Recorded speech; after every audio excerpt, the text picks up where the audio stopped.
A picturesque fall day in the Queen City for this Week 4 AFC battle between the 3-0 Cincinnati Bengals and the 1-2 Kansas City Chiefs. Temperatures unseasonably mild, expected to get into the low 70s as we are here, better than 65,000 at Paul Brown Stadium. Today's game being broadcast in Spanish. We're available using the SAP button on your television. Spiro Dinas, Solomon Wilcots, rest of our CBS crew. Kansas City won the toss, they defer, and the Bengals, who have trailed Solomon for a grand total of 1:58 seconds this season, will have the football to start. Well, they come out blazing. Hugh Jackson, their offensive coordinator, he wants to put points on the board immediately. And Marvin Lewis, Hugh Jackson, they have outscored teams in the first half by a score of 52-6. So they've been stingy on defense and very explosive on offense. Andy Reid as visibly upset after that loss Monday night at Lambeau Field as you'll ever see him. Wind issues here as Cairo Santos may need some help here holding the football on the tee. But, I had a chance to visit with Andy Reid last night at their hotel, and said he spoke to the team immediately after that game ended, and he told us, you know, as coaches do, I expressed myself to my team emotionally. Had a very stern look on his face, Solomon, as he told us. And let's see how the Chiefs respond today in a very desperate situation for them. Even I bristled when he shot that look. he kind of allowed us to understand what his team has to be feeling today. Andy said very simply, they know how I feel after that performance against Aaron Rodgers and the Packers. And here comes Andy Dalton, who has set the AFC ablaze through the first 3 weeks. 14th career game-winning drive in that thriller last Sunday in Baltimore. Well, look for Andy Dalton to come out, and I think he's going to push the ball down the field right away. They want to jump on top of this Kansas City Chiefs team, a team that's reeling, as you mentioned, from that Monday night loss, to be able to put points on the board early in their first possession. It's how the Bengals have come out and approached the 2015 season. That 7-yard touchdown pass to A.J. Green with 2:10 left in the game in the fourth quarter to give the Bengals their third straight win. 1st and 10 from the 20. Little short pass. It's the tight end, Tyler Eifert. Third-year star out of Notre Dame. Penalty marker is thrown as Eifert is run out of bounds just past the 35. It's a 16-yard pass play, and now they have picked up the flag. So it's a first down pass.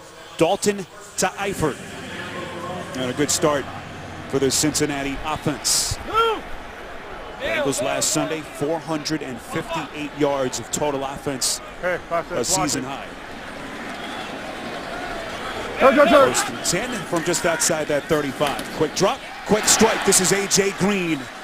Crosses the 40 and tackled at the 41. They pick up 5, tackled by Ron Parker. Starters, this is one of the unheralded aspects of this team, the offensive line that continues to protect Dalton. Andrew Whitworth, a Pro Bowler in 2012, but A.J. Green, career high 227 yards last Sunday. A monstrous performance for the 4-time Pro Bowler out of Georgia. 2nd and 5 from just out past the 41. Little flip. It's Jeremy Hill trying to get downhill, finds the edge, brought down after a pickup of 2. To New York, and an update with JB. Spiro, here's how the Jets capped it off in London. Absolutely. Right here, you're going to see Marcus Williams pick off a pass intended for Jordan Cameron. They didn't have any answers for the pressure all day.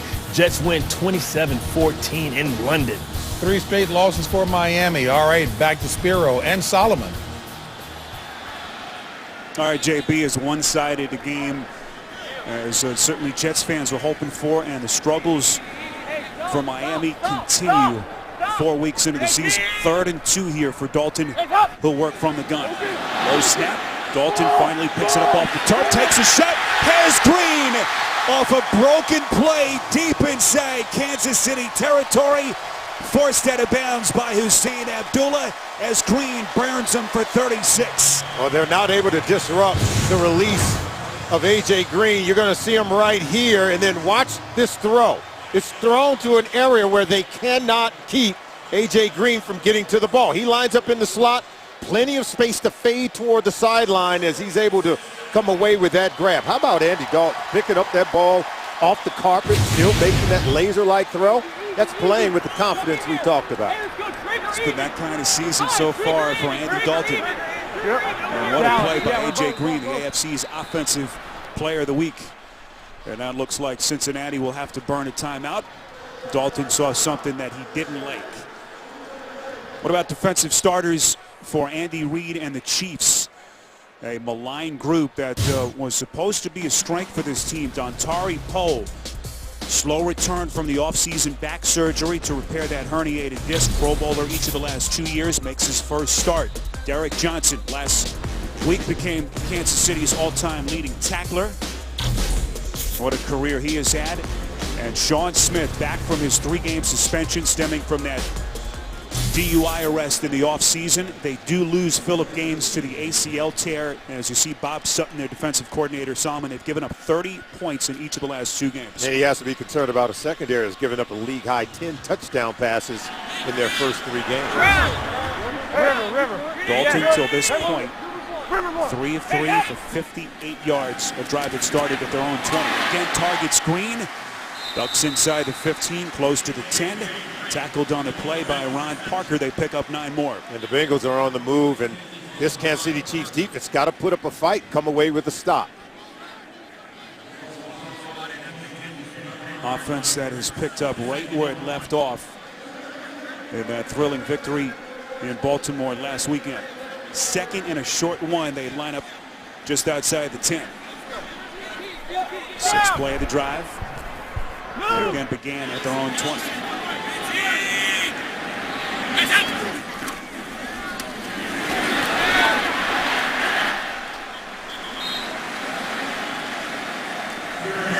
And we welcome those of you that have been watching the Jets and the Miami Dolphins battle it out overseas in London. We're in Cincinnati, week 4. Cincinnati at 3-0, Kansas City at 1-2. Back-to-back losses. Andy Reid obviously upset with what he saw from his team Monday night at Lambeau. There is an injured player. Looks like Josh Maga. As the Kansas City trainers come onto the field, it'll be 1st and goal Bengals when we return on CBS. Oh, Chiefs defense that has been hit with injuries and absences to key players, losing Josh Maga, their starting inside linebacker at the moment. 1st and goal from inside the 10. Keep it on the ground. It's Jeremy Hill, bounces off a tackle, and he waltzes into the end zone. And the Bengals throwing down the gauntlet as Dalton marches him down the field. Hill bangs it into the end zone. Well, they just do a really good job of pulling and getting out in front. It's just incredible in terms of the blocking they get. Watch them, they'll pull the guard and they'll pull the tackle, and then from there, they'll split the defense right there.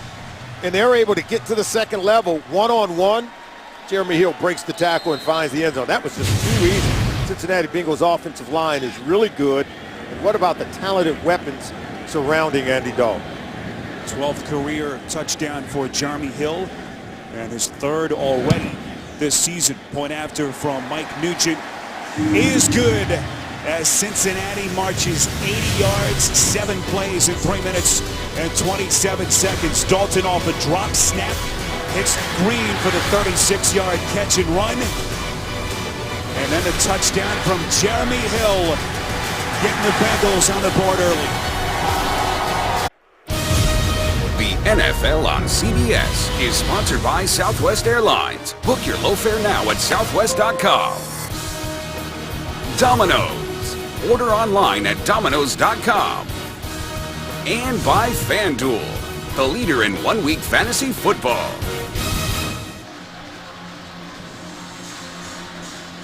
Outside Paul Brown Stadium on a beautiful fall Sunday in Cincinnati. And this has been a recurring theme of Bengals team, Solomon, that has sprinted out of the gates. Yeah, look at the point differential. Best in the NFL in the first half. The offense has been explosive, and the defense haven't given up anything. We talk about Andy Dalton.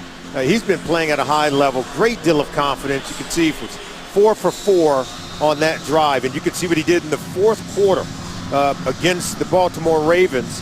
The final 2 drives, he just took his team right down the field, knows how to find the end zone, taking advantage of the playmakers around him. Jeremy Hill, who has had issues with ball security, the 2 fumbles week 2 against the Chargers. Good start for him. Here's Niall Davis from deep inside his own territory, crosses the 15 and cuts short of the 20. It's a return of 23 yards. Here's Alex Smith. How does he react? Short week, sacked 7 times, most since he became the Kansas City Chiefs starting quarterback, and he's been banged around, Solomon, the last couple of years. Yeah, I think that's the key. Can this offensive line keep that Cincinnati Bengals defense, Geno Atkins, Michael Johnson, Carlos Dunlap, from getting to their quarterback? If they can't protect him, there's no way this Kansas City Chiefs offense is going to be able to go to the next level. But he doesn't want to play conservative today. He told us he plans to cut it loose. Chiefs start 1st and 10 from their own 18-yard line. Jamal Charles lowers his shoulders, crosses the 20, and brought down just outside the 22. A pickup of 4, tackled by Ray Maluga. Zach Fulton makes his first start of the season, former 6th-round pick out of Tennessee, but this has been the major area of concern, this offensive line in front of Alex Smith. And Chris Conley makes his first NFL start, their 3rd-round pick out of Georgia. Alex Smith said he was looking forward to seeing what this kid can do as they try to cut him loose and provide this offense with another downfield target. 2nd and 6. Pocket collapses. Nice pass by Smith. It's Charles out of the backfield. First down pickup and more. Crosses the 30. Run out of bounds by Sean Williams and A.J. Hawk. They pick up a dozen and a Chiefs first down. This pocket is really collapsing around Alex Smith, but watch him get rid of it. He knows where his check down is, and what a player to get the ball to in space. Jamal Charles, tackled by Williams, getting him out of bounds. But if you get Jamal Charles in space, I believe he's the best open field runner in the NFL. Chiefs have told us that their linebacker Josh Maga has a thigh injury. His return is questionable. 1st and 10. Smith, quick strike from the gun. This is Jeremy Maclin, reunited with Andy Reid, whom he played for from 06 to 2013 in Philadelphia. Defensive starters, what a start to the season it's been for Geno Atkins. That long, lengthy return from the torn ACL in 2013 finally looks like his old self. Ray Maluga just making the tackle a moment ago, mainstay in the middle of this defense for a number of years. And Sean Williams making his first start as a Bengal. George Iloka out today with an ankle injury. Jamal Charles, the lone setback on 2nd and 2. Pitch play from Smith. Charles trying to find the edge. Going out of bounds close to the 45-yard line. As Charles, the all-time NFL leader, Solomon, in yards per rush over what has been an illustrious 7-year career. Well, he is a prolific runner. Now, he can catch it and run it as well. But, you know, Alex Smith has got some weapons surrounding him as well. Jamal Charles out of the backfield, a talented tight end in Travis Kelce. And how about Jeremy Maclin? They've got to get him off to a good start here today. I look for them to throw some short passes to him, try to create some opportunities to run after the catch. First down run from Charles sets up a 1st and 10 just outside the 45. Play action from Smith, and he's going backwards. Sacked.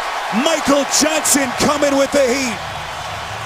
Nearly untouched as he gets to Smith. Well, they were going to get some people open here. Now watch, they're going to come down the field. They're going to have some people open, but here is Johnson. He's going to come and get the sack on Alex Smith. Just not enough time. Look at the receiver open down the middle of the field. He's going to hit him if they can protect their quarterback, Alex Smith. The offensive line right now is failing their quarterback, and the offense is struggling as a result. 15th sack allowed by the Chiefs, most in the NFL. Smith on 2nd and 19. Over the middle, this is the 2nd-year wideout to Anthony Thomas, the former 4th-round pick out of Oregon, as they pick up 11. And you talk to people, Solomon, around this team, you watch the tape, there's no question that Alex Smith appears jittery, and rightfully so. He is, and his head coach told us that our quarterback is getting hit too much. Andy Reid said, hey, put it on me. But this is not on Andy Reid. It's on the 5 guys up front who have to stand up to this Bengals defensive line and protect their quarterback, because receivers are running wide open down the field.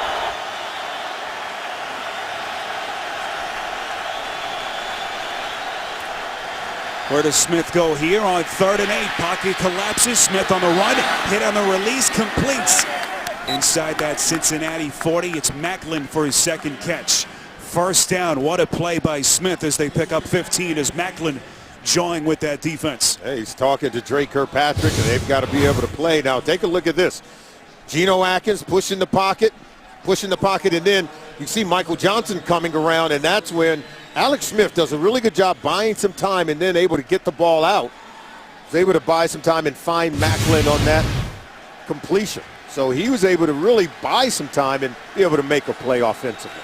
Macklin last Sunday caught the first receiving touchdown by a Kansas City wide receiver since week 14 of 2013. That crazy streak, which was the longest of its kind in NFL history. Jamal Charles dumped quickly by Wallace Gilberry as that depth that the Bengals have, Solomon, up front continues to be impressive. The Bengals have really a 7-8-man rotation on this defensive line. They are as talented as any bunch in the National Football League. We know about Geno Atkins in the middle, but Carlos Dunlap 6'6" at one defensive end and 6'7" Michael Johnson at the other. So they're tall, they're rangy, and boy are they fast off the ball. Ninth play of the drive. Smith so far 4 for 4 for 46 yards. 2nd and 8. Smith launches far side. He completes. It's Charles out of the backfield. Another first down for the Chiefs. Forced out of bounds by the linebacker Vincent Ray. 25 yards on the catch and run by Charles. Well, Vincent Ray has got his eye on coverage right here, but then watch Jamal Charles. He gets open right away. And so he gets picked, gets caught in the trash. He can't defend against the speedy Jamal Charles. Give Alex Smith credit for standing in the pocket. And now he's got his offense on the move. They're calling short, quick passes to allow him to get rid of the ball. And his receivers are getting open. Charles getting a blow. Charkandrick West, the second-year running back, onto the field. Wow. He is lit up by Ray Maluga. Ray Maluga was coming downhill. He was unleashed. Watch him shoot the gap on this run play. Woo. You can hear it. You can feel it. Maluga so imposing, 6'2", 255 pounds, healthy again. Bothered for a lot of last season with that hamstring strain in mid to late October. West in motion. Smith from the gun on 2nd and goal from the 10. Smith. That pass is dropped by the rookie Chris Conley. It'll be 3rd and goal. Chris Conley getting his first career start. Put this one on the ground. He's point blank range, but if you're Alex Smith, you have to throw it hard. If you're Conley, you've got to be able to haul it in. Key 3rd down now here. This is where Travis Kelce, they're going to look to maybe get it to one of their talented tight ends. Be careful if you're the Bengals on defense with all the picks and rubs to try to get one of their receivers open. Kelce back to his college hometown, a former star here at the University of Cincinnati. 3rd and goal. Bengals coming. Smith steps up in the pocket. He'll run with it out of bounds, ducking inside the 5, well short of the goal line. Ray forced him out of bounds. It'll be 4th and goal. Yeah, it's really about the pressure. Carlos Dunlap, Wallace Gilberry, they collapse the pocket. They force Alex Smith off his spot. And from there, you have coverage on the back end of the defense. So pressure up front. As Adam Jones told us, hey, we rely on our front 4. When they get good pass rush like that, it makes it easy to cover on the back end. 22-yard attempt by Cairo Santos, the Sao Paulo, Brazil native, and 2nd-year kicker out of Tulane. Only the 7th red zone possession on the season allowed by Cincinnati's defense. End of the day tied for the fewest in the NFL. Santos is good. KC on the board. Tonight on CBS, Taya Leone returns with special guest star Morgan Freeman on the powerful season premiere of the hit drama Madam Secretary. Tonight, after 60 Minutes, only CBS. Chiefs needed to get off to a good start, something that Andy Reid implored and certainly mentioned in our conversation with him yesterday. Drive stalls Solomon, but they get the 3 points that they desperately wanted. Well, it was important. They were able to take some time off the clock, go 78 yards, allow their defense to rest up. Better yet, they were able to convert on 3rd down, something they really struggled to do where they ranked dead last in the NFL. Very impressive start for the Chiefs. Adam Jones, who was a question mark today with an elbow that he injured last week, watches that sail to the back of the end zone. 7-3 Bengals. The NFL on CBS is sponsored by Pennzoil Synthetics. Make the switch to Pennzoil Pure Plus Synthetics today. And by Verizon. Watch live primetime games with NFL Mobile, only on Verizon.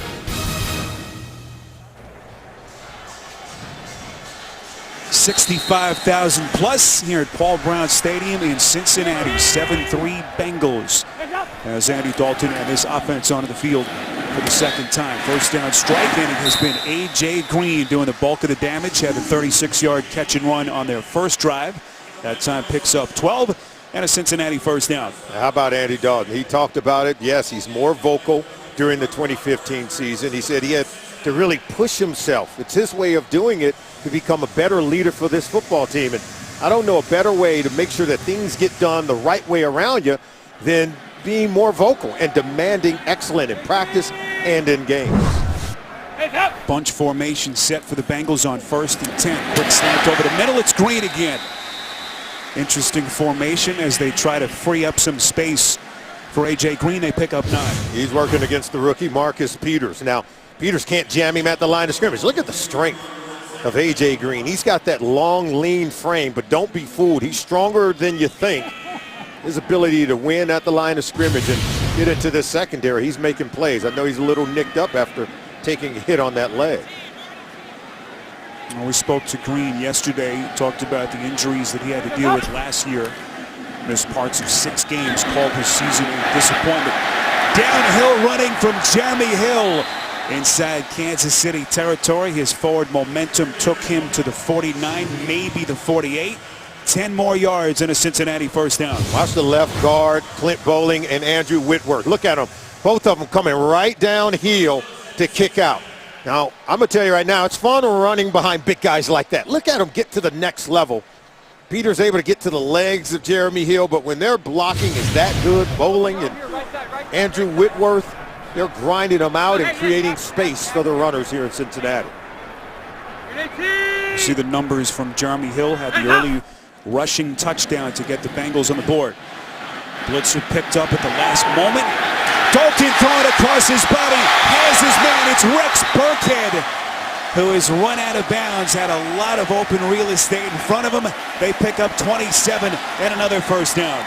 Andy Dalton, he's smiling. He's having fun. We told you he's playing at a very confident level. Now, they'll blitz late, and then watch him. He'll see the blitzing linebacker. He rolls to his left, buys time, and Rex Burkhead is one of the underrated players on this team. He steps out of bounds, but they had Tamba Hali trying to cover Burkhead out of the backfield. Burkhead is an underrated player who can play receiver, he can play fullback and running back. I think he speaks to the depth of talent on this Bengals roster. Burkhead now split up top of your picture.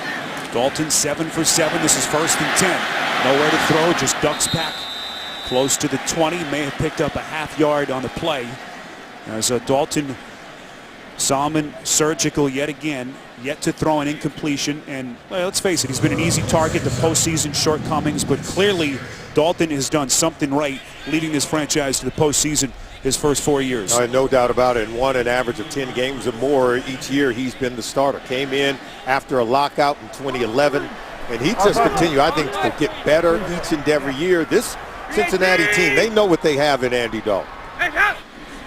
2nd and 8, just inside the 20. Dalton's going to strike near side. That's Mohamed Sanu. Close to another first down, forced out of bounds by Ron Parker. You knew Dalton would go right at this Kansas City secondary that lost Phillip Gaines and gets Sean Smith back today for the first time this season. You know, I want to get back to Andy Dalton. He talked about it. He said, my rookie year, I just became the leader just by the nature of the position. He said, but now I've taken more of a natural role as a leader because the guys look to him for answers to help his football team. 3rd and 2. They keep it on the ground. It's Giovanni Bernard, and he's into the end zone.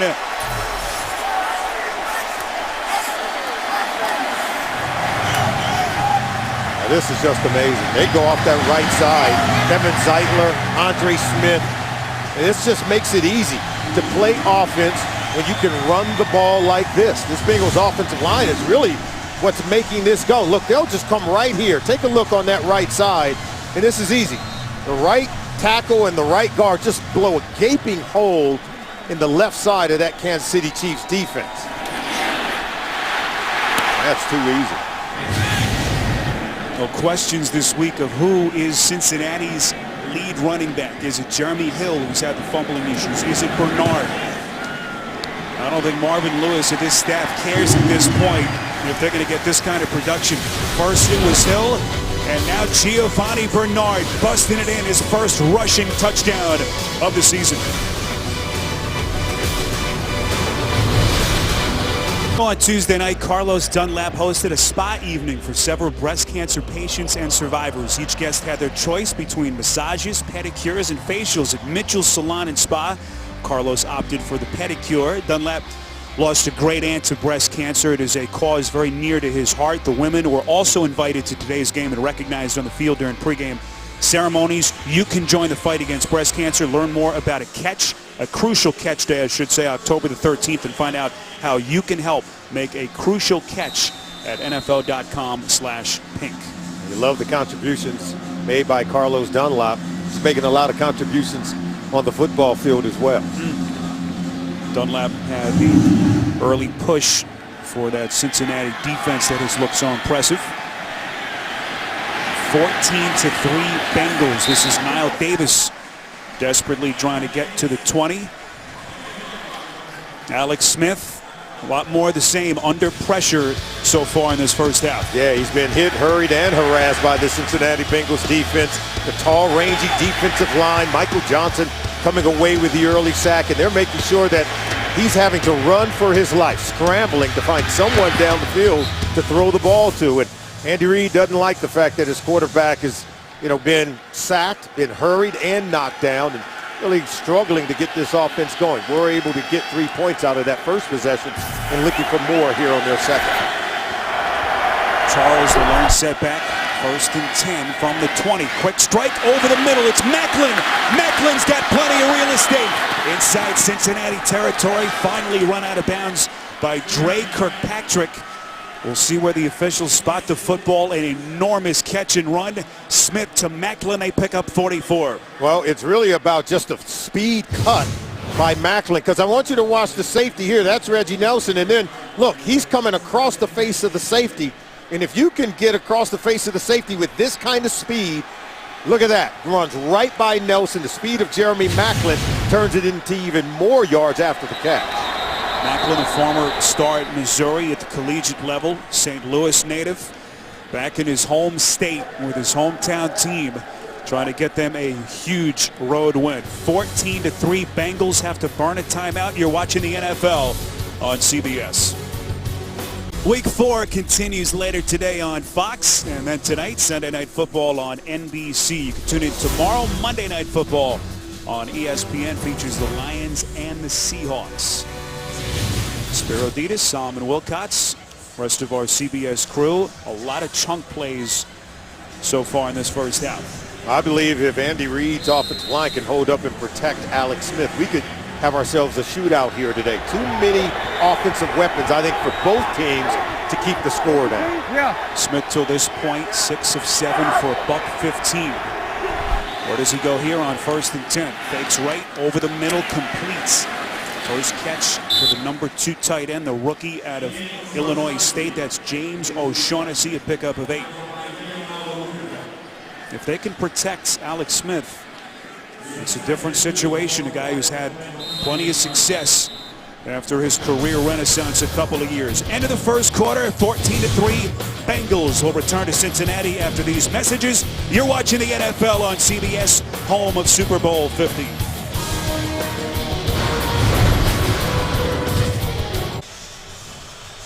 Start of the second quarter. Alex Smith and this Kansas City team, losers of 2 straight, trying to stay within striking distance, down 14-3. Spiro Ditas, Solomon Wilcots, our entire CBS crew from Paul Brown Stadium, better than 65,000 for this Week 4 AFC battle. Bengals arguing that there was some pre-snap movement from the Chiefs before the game. That was Michael Johnson who came across the line.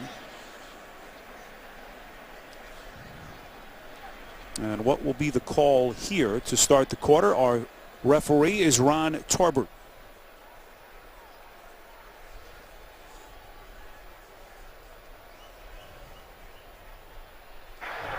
Neutral zone infraction. Defense, number 90, came across the neutral zone, caused the offensive player to false start. That's a 5-yard penalty, results in a first down. And Solomon, that was a gamble by Johnson, almost asking the officials to call the penalty, and it's on him. Yeah, but look right here. You'll see the tackle right here is going to move. See, he's set. He's not allowed to move. See, he's got to keep his hand down, and there you see Michael Johnson comes across the line of scrimmage into that neutral zone. I'm not so sure that the official saw that the left tackle moved for the Chiefs. It was Donald Stevenson who may have moved prematurely. Smith spinning, but is dumped down. Domata Peko, the 10-year mainstay, drops him for a loss of 2. Yeah, Peko's been a good one for a long time in the middle of this defense. Alex Smith was not expecting the snap from Morris, his center, and so they're lucky to even maintain possession of the ball. That one could have almost been a turnover on the bad snap.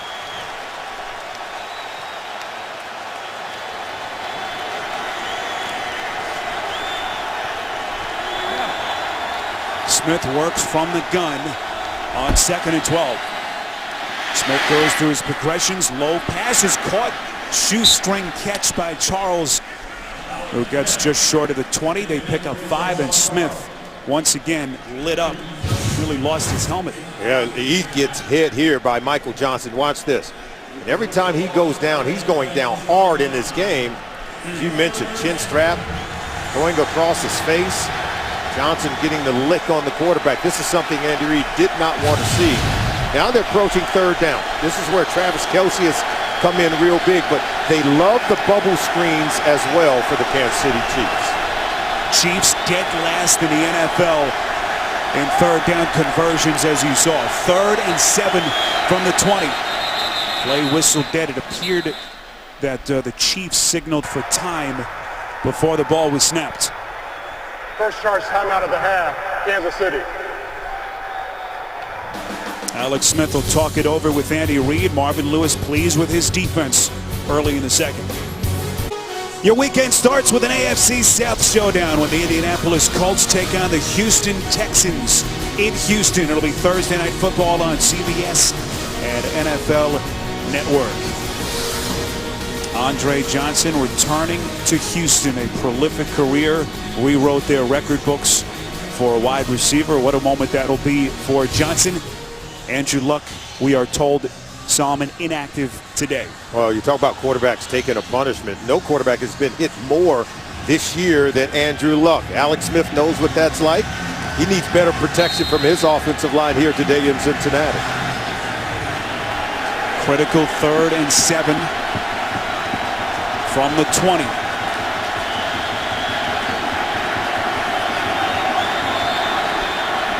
Looks like the blitz is coming. Smith backpedaling, somehow able to get it out. It's Macklin, 4th catch. But the Chiefs going backwards as they lose 3. Kirkpatrick forced them out of bounds. Well, Emmanuel Lemure, they're coming. Look, you can see the blitzer right there. And they were going to just pour in on Alex Smith. He's running for his life. Leon Hall, Geno Atkins. Even though he completes the pass, he completes it for a loss. Almost a 1-yard loss on the play. Here is Santos, the 2nd-year kicker, hit from 22 earlier. The young man whom they signed before last season, undrafted out of Tulane. This one has plenty of leg, and Santos now a perfect 2 for 2. 6 points for the Chiefs, down 8 early in the second. The NFL on CBS is sponsored by the Home Depot. More saving, more doing. That's the power of the Home Depot. Geico. 15 minutes could save you 15% or more on car insurance. And by Dodge.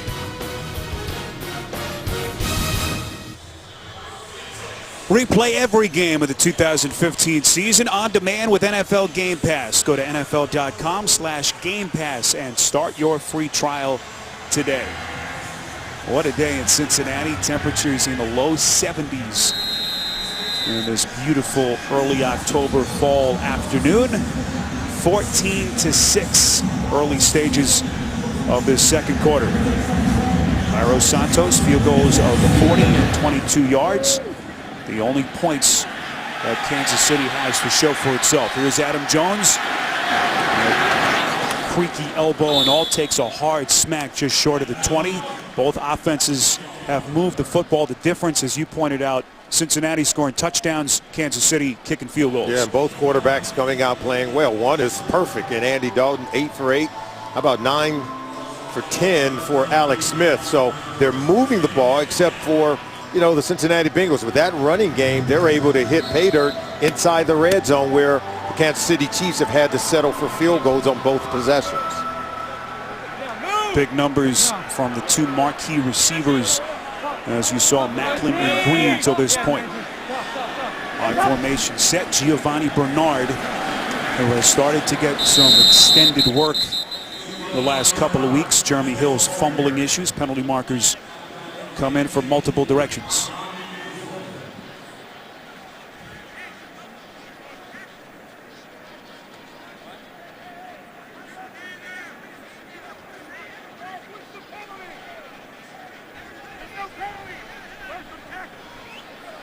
Still trying to figure it out. Now they're having a conversation with Marvin Lewis after picking up the flag. A lot of penalties. It's been a theme around the NFL early on in the season. Here's Tarbert. By the offense, number 71 was set in a 2-point stance. It was covered by the tight end. Cannot move. That's a 5-yard penalty. Replay first down. That's Andre Smith, their former first-round pick. To New York and an update with JB. Jacksonville trying to snap a 10-game road losing streak. Yes, after a Colts fumble, Blake Bortles off the play action going to find Allen Hurns for the 8-yard TD catch. Jacksonville leads 10-3. Solomon knows that all too well. Turnovers do hurt. Back to Spiro and Solomon. Turnovers are the great equalizer, JB. Jacksonville trying to take advantage of the absence of luck as Bernard is going backwards. And you know, this Kansas City defense, can they somehow finally gain their footing after they have been beaten already on 2 long touchdown drives? Yeah, they need to become more stout like that. Look at that play by Derek Johnson, sort of clogging the running lane, turning back Jeremy Hill. I think it starts up front with the defensive line for the Kansas City Chiefs. Got to do a better job of shutting down the running game if they're going to really play well today. 2nd and 15. Bernard flanking Dalton, who throws near side. It is A.J. Green. That's his 6th catch. Brought down by Sean Smith, who we had a chance to visit with. He was chomping at the bit to get onto the field. That 3-game suspension stemming from the DUI arrest. Talked about the work that he put in with their strength coach, Barry Rubin, who he said almost killed me. Said that the workouts he was undergoing with Barry were more difficult than what the team was dealing with. Penalty markers on the field. Yeah, more difficult than practice. You know, sometimes players think that when a guy is out missing practice that it's easier. After the play was over, personal foul, unnecessary roughness. Offense, number 61, was shot to the face mask. Half the distance to the goal, the down counts. It's 3rd down. Wow. That's the 2nd-year center, Russell Bodine, a former 4th-round pick out of North Carolina. And this has sort of kind of been the Bengals' MO, where they come out really fast on their first couple of possessions. As they get into the 2nd and 3rd quarter, they go into that little lull. I'm sure it's something that Marvin Lewis wants to see his team improve upon. 3rd and 20, just trying to get some kind of positive yardage. Bernard bounces to the outside. Takes on a tackler as he crosses the 25, run out of bounds close to that Cincinnati 1st down. And what a collision between Bernard and Berry as Bernard runs for 17. Yeah, what speed by Giovanni Bernard. The fact that he could hit the corner and even come close to getting a 1st down, I thought was remarkable, but good play and recovery by the free safety Eric Berry. There is Berry, that highly publicized bout with Hodgkin's lymphoma. 8 months after doctors found that cancerous mass inside his chest. He was back on the practice field in late July. What a story he has been. And what an inspiration for people all around the country.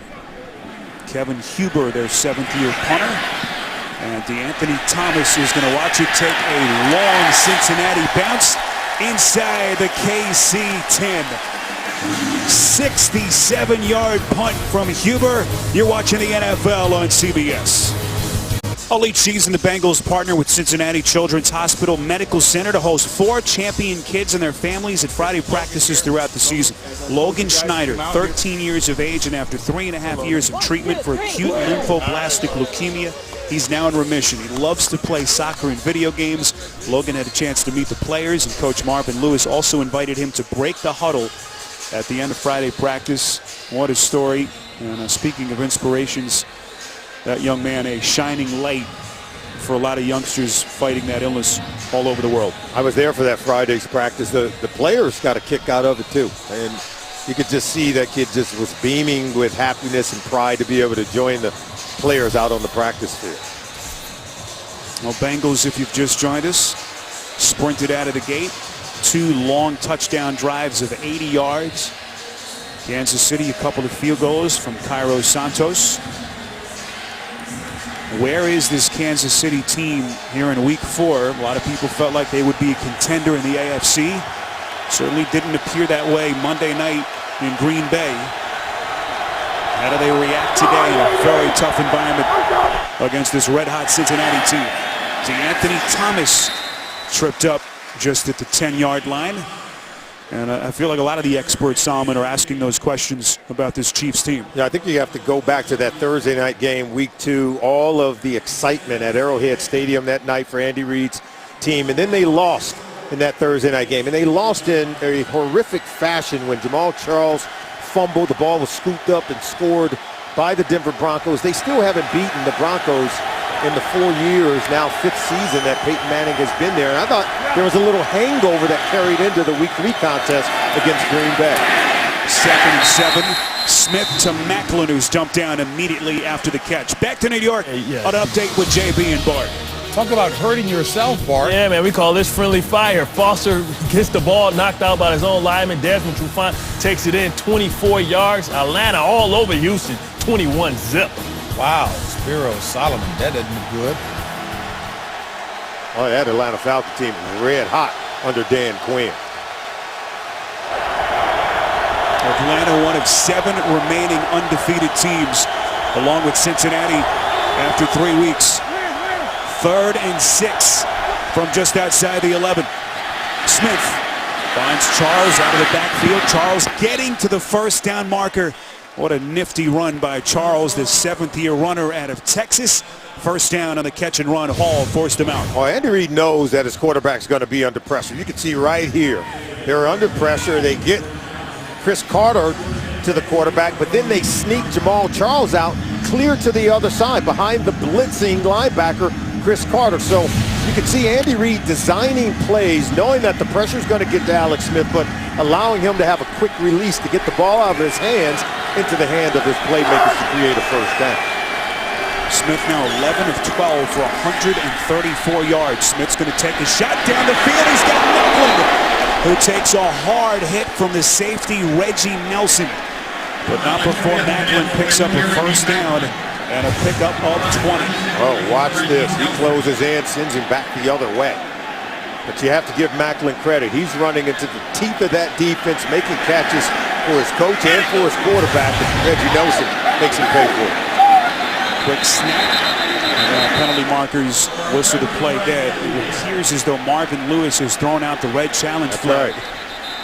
But then we have yellow flags clear to the other side. Did Macklin have possession of the football before it came loose? Cincinnati has challenged the ruling on the previous play of a completed catch. We'll review the play. Come out. If it stands, it'll be Macklin's 6th catch already for 86 yards. The big hit from Reggie Nelson. They'll take a look. Timeout.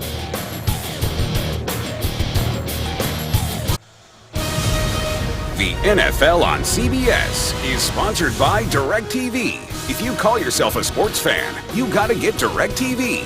And by Destiny, the Taken King. Become legend. Available now.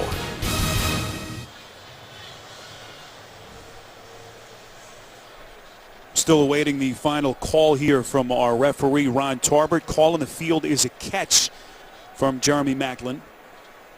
But the football came loose after the hit from Reggie Nelson. Here's the call. The ruling on the field is confirmed. The runner completed the process of the catch before he was knocked back and out of bounds and lost the ball. It is a completed catch. After the play, unnecessary roughness by the defense, number 94. That 15-yard penalty will be added to the end of the play. First down. All right, so a double whammy. Domata Peko also penalized. Let's bring in our officiating expert, Mike Carey. Mike, take us through the play. All right, here's the nuance for this year. If the contact by the defender came after the second foot hit and that receiver was upright, which he was in this case, and the receiver had time to protect himself as he turns into the defender, then when he hits the ground, he does not need to maintain control of the ball. He would either be down by contact or the ball out of bounds, as it was there. All right, so Maclin establishing himself as a runner, and then the contact from Nelson, and then the attack on the 15 after the penalty against Peko. And now Cincinnati, Solomon, without a timeout the rest of the half. Yeah, but the Kansas City Chiefs are on the move, and they've got to be able to turn these kind of possessions when they have big plays. They've got to turn it into more points than just field goals, as we've seen on their previous two possessions. They've been able to get the ball to big plays to Maclin on each of their last two possessions, creating great field position. This Bengals defense entering today had allowed just 6 first-half passes of the season. Trying to hold here and get off the field. Nice coverage by Kirkpatrick, step for step with Jeremy Maclin. It'll be 2nd and 10. And Spiro, Alex Smith came into this game. He told us last night that, hey, I got to play less cautious. I've got to really cut it loose and push the ball down the field. We've seen him do that today. We didn't see him do that enough Week 3 at Green Bay. Didn't see him do it enough in that Week 2 contest against the Denver Broncos. He's vowed to be more aggressive throwing the ball down the field, and I think we've seen it today. 2nd and 10. Little delayed handoff. It's Charles dancing inside the 35, close to the 33.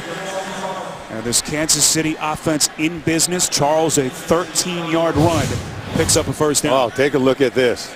And it's just a downhill trap block right there. Kelsey gets up in there, and then they're able to get Charles to the next level. I think it's Williams who comes up to trip up Jamal Charles, or he's going to break the big one. Right now, they've got good balance, I think, between Jamal Charles in the running game, 49 yards receiving, and you can see 27 yards rushing. So he's been the workhorse for the offense. Charles, a former track star, with those 3 rushing touchdowns last Sunday. Smith sacked for the 2nd time. It's Peko leading the charge. Look at Peko. This Bengals defensive line, they really have helped this football team, because just when this offense appears to be moving, look at Peko coming up the middle, and then you got Gilberry closing in from behind. Once again, since the Kansas City Chiefs offensive line not up to the challenge against this Bengals defense.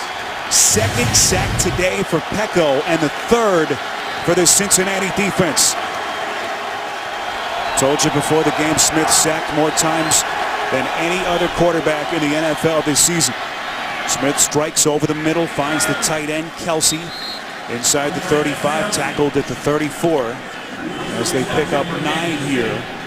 And a critical 3rd down coming up. That was the first catch for Kelsey, the former Bearcat. And we already laid out the question. We said that if this offensive line could protect Alex Smith, then this offense for the Chiefs are going to put some points on the board. They are able to move the ball that we have seen on this drive. You can see the first 3 weeks they've averaged 3rd and 10 on 3rd down. Desperate to get into the end zone. 3rd and 10. Smith throwing far side of the field, not even close, intended for the rookie, Chris Conley, making his first career start. Adam Jones playing with that painful elbow injury that he sustained last week on the coverage. I don't know that we talk enough about Adam Jones. He's become a real pro in the National Football League. I think he's the best player in their secondary. He's very effective on special teams, where he was an all-pro last year in the kick return game, but you've seen him improve himself, I think, as a cover corner in the NFL playing with much greater discipline, particularly when needed on third down plays. We asked Jones how badly that elbow was hurting him, and he gave us a look as if to say a lot more than he's let on to the media over the past week. What a kick by Cairo Santos. 51-yard field goal as the Chiefs able to salvage 3 points. Impressive kick by Santos. Yet again, turning another possession for the Kansas City Chiefs into points. I think they're fortunate to come away with the field goal after giving up the sack that really knocked the offense back. Santos able to knock one through to get the Chiefs more points on the board. So a good drive by Alex Smith as Santos comes onto the field. And Sam, I want to go back to Adam Jones. All the issues that he had early on in his career. He could be the most misunderstood player in the NFL. You spend time with him. He's such a bright guy. He's evolved amazingly into, kind of the wise old man in the Cincinnati locker room. And he came back from a real dark place. Told us that there were times he doubted whether or not his career would ever right itself. But you know what? He's always, I think, taken ownership for his past mistakes. And he'll tell you that he's done some of the wrong things. And he has shared with players at the rookie symposium, and that I think has done a wonderful job of helping players understand what not to do in your careers. He's overcome them, and he's become, I think, a real fine pro. He's one of the leaders for this football team. He tutors some very young, talented defensive backs here for the Cincinnati Bengals, and they're going to go far with him playing in their secondary. And Jones celebrated his 32nd birthday earlier this week on Wednesday. Here he is, runs into his own man at around the 13-yard line. As Jones, you can see, visibly upset, brought down. We send you back to New York in an update, JB and Bart. Oakland looking to make a statement. Yeah, man, after a Jay Cutler fumble, Roy Hilu's going to take the catch and do the rest himself as Oakland's up 14-6 in Chicago. Looking for 3 straight wins for the first time since 2011. Back to Spiro and Solly. Wow. JB, is that the Raiders looking for 3 straight wins? My goodness. Fans of the silver and black, finally something to smile about as Derek Carr and that team continues to fly high. 1st and 10, Dalton over the middle, has Sanu. It's a foot race inside Kansas City territory. Finally brought down by Abdullah, just short of the 30. Monstrous play as they pick up 52. Look, he's going to come to the slot. He'll be right there. And then you see the vision from Dalton. He's able to see him coming right over the middle of the field. It's a cover 2 high look, but that's just too easy. No pressure in the face of the quarterback. They don't jam Sanu to keep him out of the slot. Bengals offense, red hot. Dalton on 1st and 10, airs it out, incomplete. About a yard too far in front of A.J. Green, and that the first incompletion thrown by Dalton. He was 10 of his first 10 for $179. Yeah, and he almost had 11 for 11 because, look, A.J. Green's got to step on the defender. Dalton just drops that one in.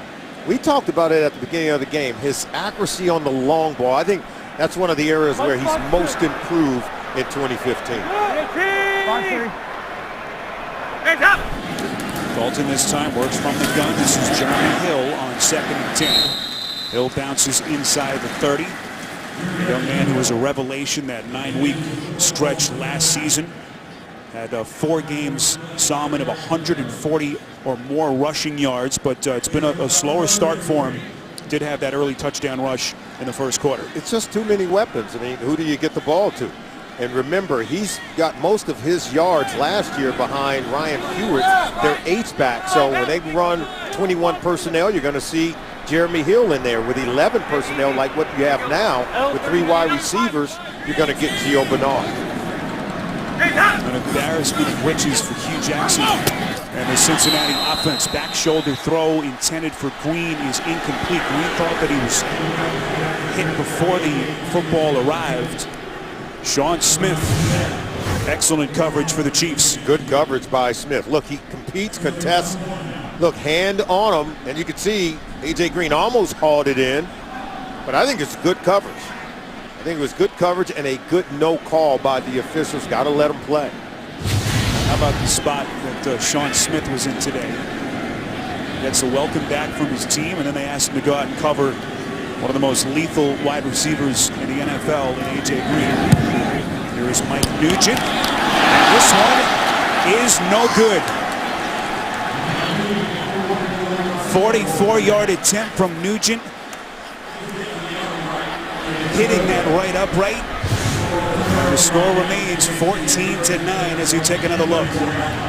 Didn't we see Thursday night that, these missed field goals and how it allows the other team to stay in it, and it doesn't allow you to be able to put a team away, where the Bengals are seemingly moving on their fourth possession of the game, look like they're going to get points, and they can't even connect on the field goal, and Marvin Lewis is wincing while the Kansas City Chiefs are cheering. They know that they have an opportunity with score 14-9.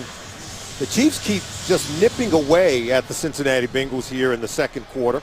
Andy Reid, he's going to keep dialing up plays, allow his offense opportunities to score. And with Santos knocking through a 51-yarder and Nugent missing one, Kansas City Chiefs find themselves in a ball game. So Nugent missing his second field goal of the season, hitting that left upright from his vantage point. 1st and 10 as Alex Smith and this offense take over. Pass is complete over the middle. That's Jason Avant, another former Philadelphia wide receiver under Andy Reid with the Eagles. They pick up 8 yards. Tonight on 60 Minutes, they look like they are from the future, but they're riding on our roads right now. Driverless cars on 60 Minutes tonight, only CBS.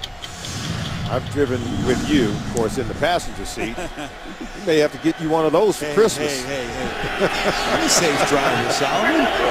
By whose standards? That hurts. 2nd and 2. This is Charles, met by a wall of orange defenders led by A.J. Hawk and Ray Maluga. Back to New York in an update with JB and Bart. No quit in Indy. Not at all. Matt Hasselbeck's going to find Kobe Fleener in the back of the end zone. Indianapolis responds, all knotted up, 10-all. I know Solomon knows everything. I haven't heard Fleener's name called much lately. Back to Spiro and Solomon. Yeah, with no Andrew Luck and not getting enough time, JB, he's looking for somebody to throw him the ball. And how about Hasselbeck finding him in the end zone? Kansas City, worst third down conversion team in the NFL, entering today. Smith on 3rd and short, 1st down catch and run. It's Jamal Charles, who has been Mr. Everything in this first half, and really over his 7 years with this Kansas City team. Charles, his 5th catch for 57 yards. Yeah, 5 catches, 7 carries for 27 yards. He is Mr. Everything on that play calling sheet for Andy Reid. He's trying to figure out, how do I get 25 the ball? He's integrating more players into the offense. DeAnthony Thomas, Chris Conley. We already talked about the tight end Travis Kelce, but the rookie James O'Shaughnessy has also been part of the game plan. Little trickery. It's Charles again as he's gashed the Cincinnati defense. Taking on tacklers like a pinball. Finally brought down just short of the Cincinnati 25. They pick up 24 yards.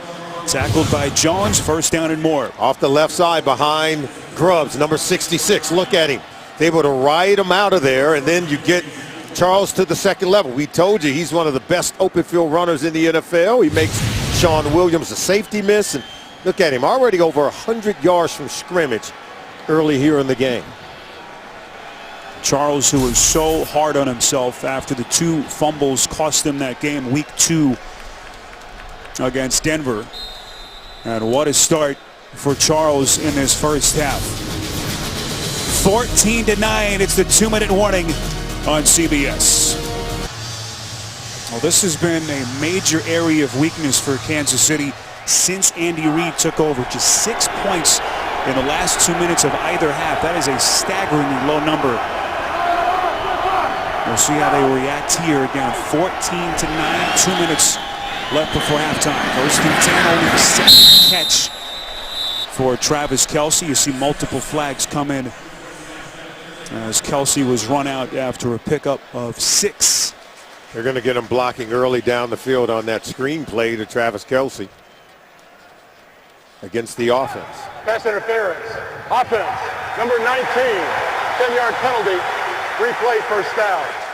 That's Jeremy Maclin, who has had a huge first half. 6 catches for 86 yards. So watch him come off the ball right there. See, he's blocking while the ball is being thrown to Travis Kelce right behind him. See, right there, and you can't block or engage down the field on a pass play.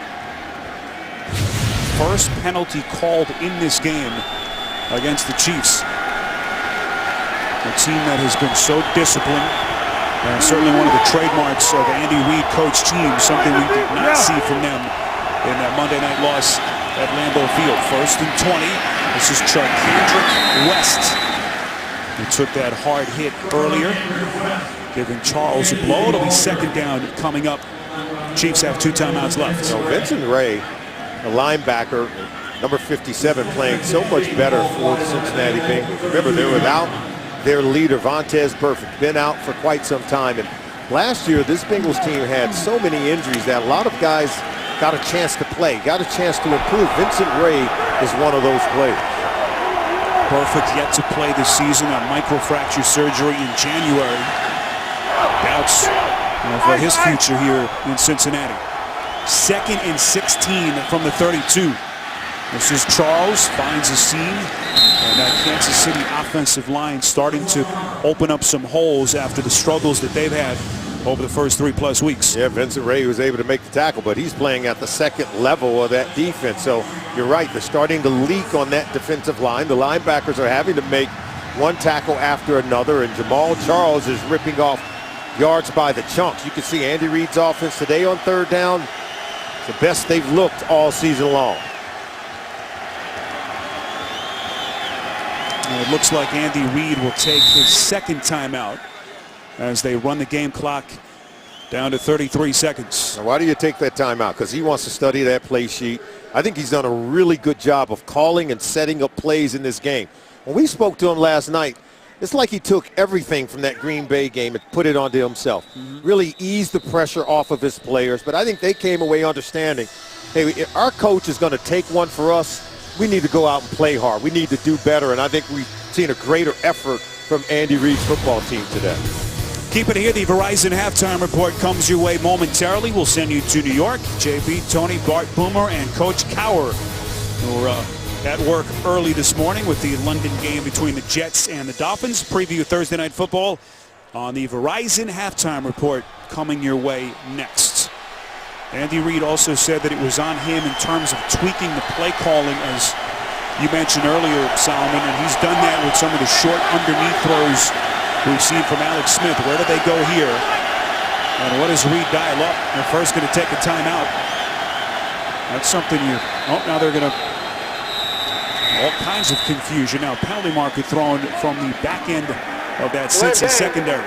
Offense, 5-yard penalty, still third down. Well, there's no sense for this because they had the timeout call, and then they came out on the field, and now you get a delay of game. There's no reason for that. If you're Alex Smith, you've got to get your offensive lineman up to the line of scrimmage, get everyone set, and get the ball snapped. And now you lose yards on the play. Instead of it being 3rd and 7, now it's 3rd and 12. So Kansas City does have a timeout left. Delay of game penalty makes it a 3rd and 12 from the 28. Smith, quick drop, goes through his reads, completes near side. That's Macklin. Little juke step, cuts back inside the 20.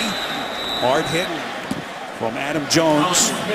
Needed to get to the 16 for the first down. Also, Sean Williams was there. Alex Smith trying to get his team over center as the game clock, Solomon, continues to run here. Looks like they'll have to readjust as they try to run it all the way down as far as they can. I think there's something wrong with this game clock because right now we're sitting on zeros, and that cannot be what it really is. Look, the Bengals coaches and players are starting to want to run in, but the officials are going to have to manage that clock, and I think they're going to have to reset it. There was about 12 seconds when Macklin was tackled. They had the timeout. Maybe you take a shot at the end zone before you set up for the field goal. There's no doubt you have time for another play, and I think you got to get isolation. That time, Jeremy Macklin had his way with Dre Kirkpatrick. Whenever you see a wide receiver start to get that wide open, I think that gives you the opportunity to take a shot into the end zone if you can get the same matchup. So this is a big call here by Ron Torbert as they try to determine first whether it's a first down as the chains crew will come onto the field. In case if it's not a first down, then of course you run your field goal team out there and go ahead and kick it. Appear to be short, and so that will likely make the decision easy for Andy Reid as his field goal unit will come onto the field. 3 Cairo Santos field goals. For 9 seconds, please. 9 seconds. Crowd booing at the time that they'll put back on the clock. Well, they were due time on the clock, the Kansas City Chiefs. The officials, you know, they didn't stop the clock, but they should have, because they were going to come out and measure it anyway. But you saw the Kansas City Chiefs wanting to use that final timeout if they had to as well. This will be from 34 yards out. Santos is hit from 22, 40, and from 51 yards on that last kick. Santos, again born in Sao Paulo, Brazil, was unfamiliar with American football when he moved to the States as a foreign exchange student to St. Augustine, Florida. And what a career he's got in front of him as he bangs this one in from 34 yards out. It has been the Cairo Santos show for Kansas City. 4 for 4 as he cuts that Bengals lead to 2. And how about Alex Smith continuing to press this Bengals defense? It hasn't always looked pretty, hasn't always been clean. He's been beat up a little bit, but when the opportunity presents itself, when he does have time to throw the ball, he's standing in there, he's taking the punishment and making the completions. And you can't say enough about what Jamal Charles has done for the Kansas City Chiefs offense today and helping them to stay in this ball game. Game summary, 9 straight points for the Chiefs. Bengals were flying high, up 14-3. Both quarterbacks highly efficient, and Alex Smith battling his way through the sacks. Already has been dumped 3 times in this game. Look at the yards per play. Cincinnati Bengals 11 yards per play, one of the best in the National Football League. Andy Dalton's got his offense clicking, just that his field goal kicker wasn't able to pay one off, and then penalties helped derail an earlier possession as well. Another reminder, the Verizon halftime report comes your way here in a moment. Low bouncing kick fielded by Giovanni Bernard, who runs out of bounds right around the 20. A game with critical importance for both teams, certainly for Alex Smith and the Chiefs. They scored 9 straight points to close out that second quarter. That's the end of the first half. Your score 14-12 Cincinnati. We'll be back with the Verizon halftime report after this message and a word from your local station. You're watching the NFL on CBS, home of Super Bowl 50.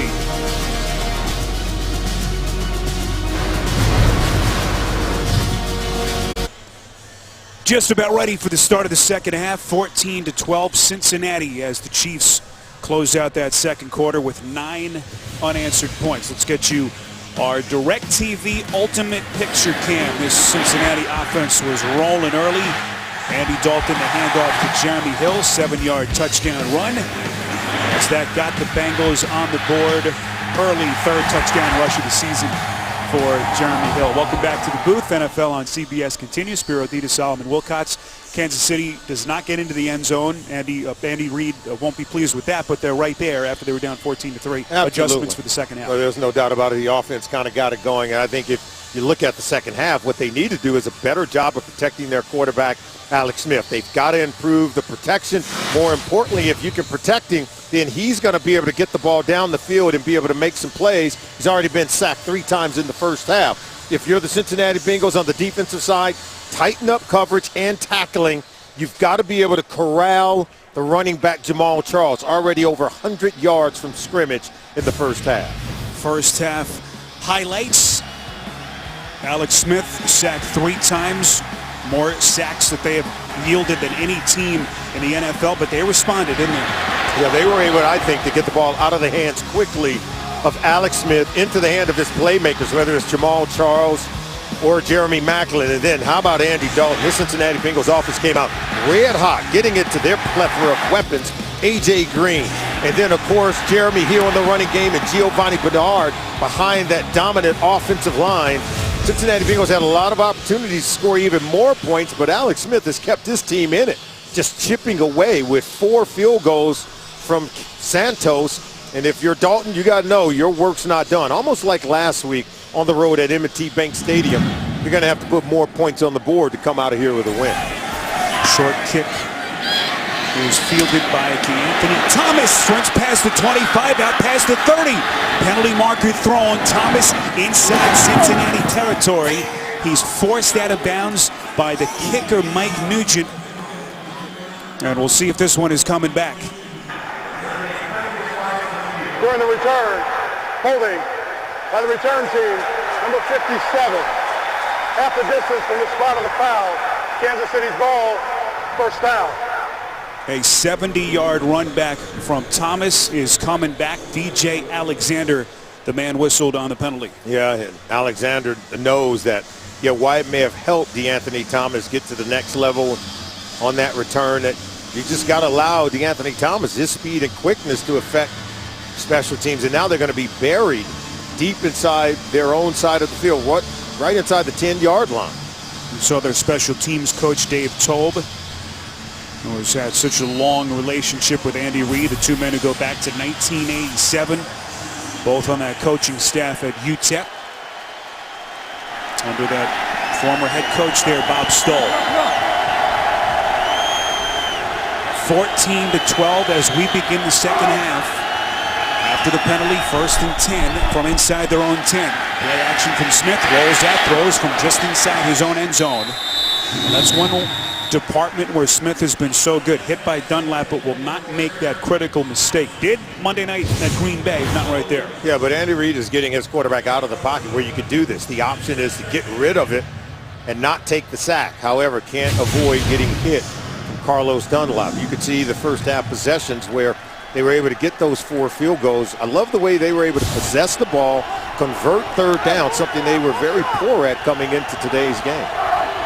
Chiefs 8th in the NFL in points, but 22nd in total yards. That's Charkandrick West, and he has been lit up a couple of times. That time it was Reggie Nelson who had the hard hit in the first half on Jeremy Macklin. He's gotten his money's worth today. Yeah, watch him come up on the West to lay a lick here. Vincent Ray yet again getting in on the tackle. But look at this pop right here. You know, some very good safety. One of 5 first-round picks on the back end of this Cincinnati Bengals secondary. Very talented at corner, and Reggie Nelson, a really good safety on the back end. Nelson acquired in a trade with Jacksonville back in 2010. Play clock down to 2.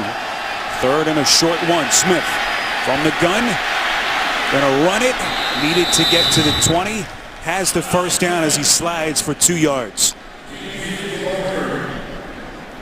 Smith that time had the protection with good coverage down the field, so he runs for it. Yeah, it was good coverage on the back end. See, he wanted to get rid of it right there to the tight end over the middle of the field.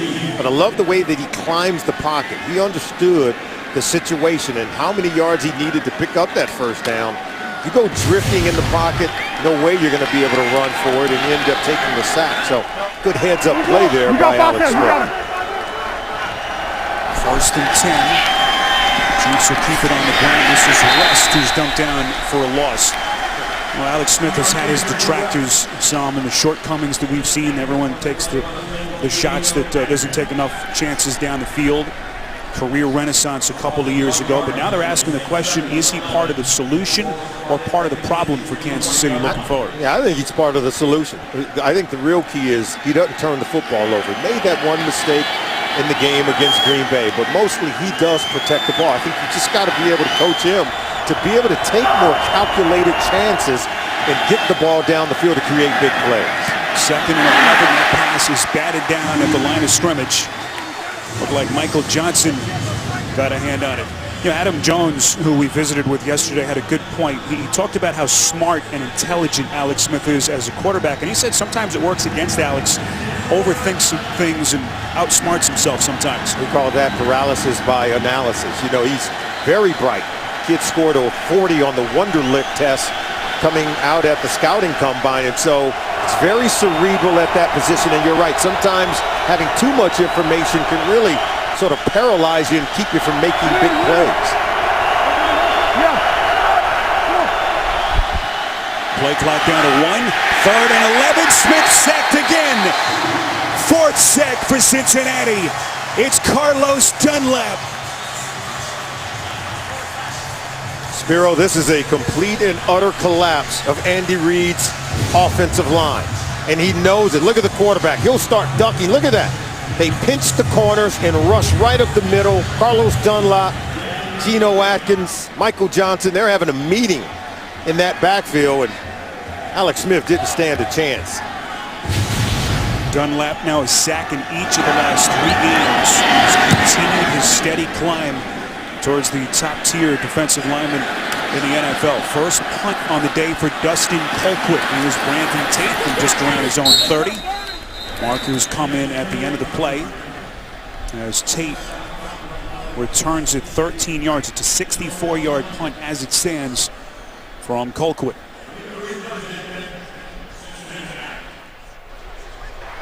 During the return, illegal block in the back by the return team, number 26. 10-yard penalty, Cincinnati's ball, 1st down. That's one of their backup cornerbacks, the rookie out of USC, Josh Shaw.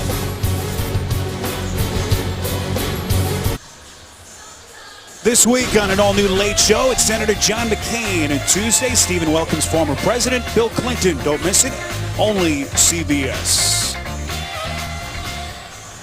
Paul Brown Stadium on a beautiful early October day. Marvin Lewis, year 13 here, winning his coach by a wide margin in franchise history.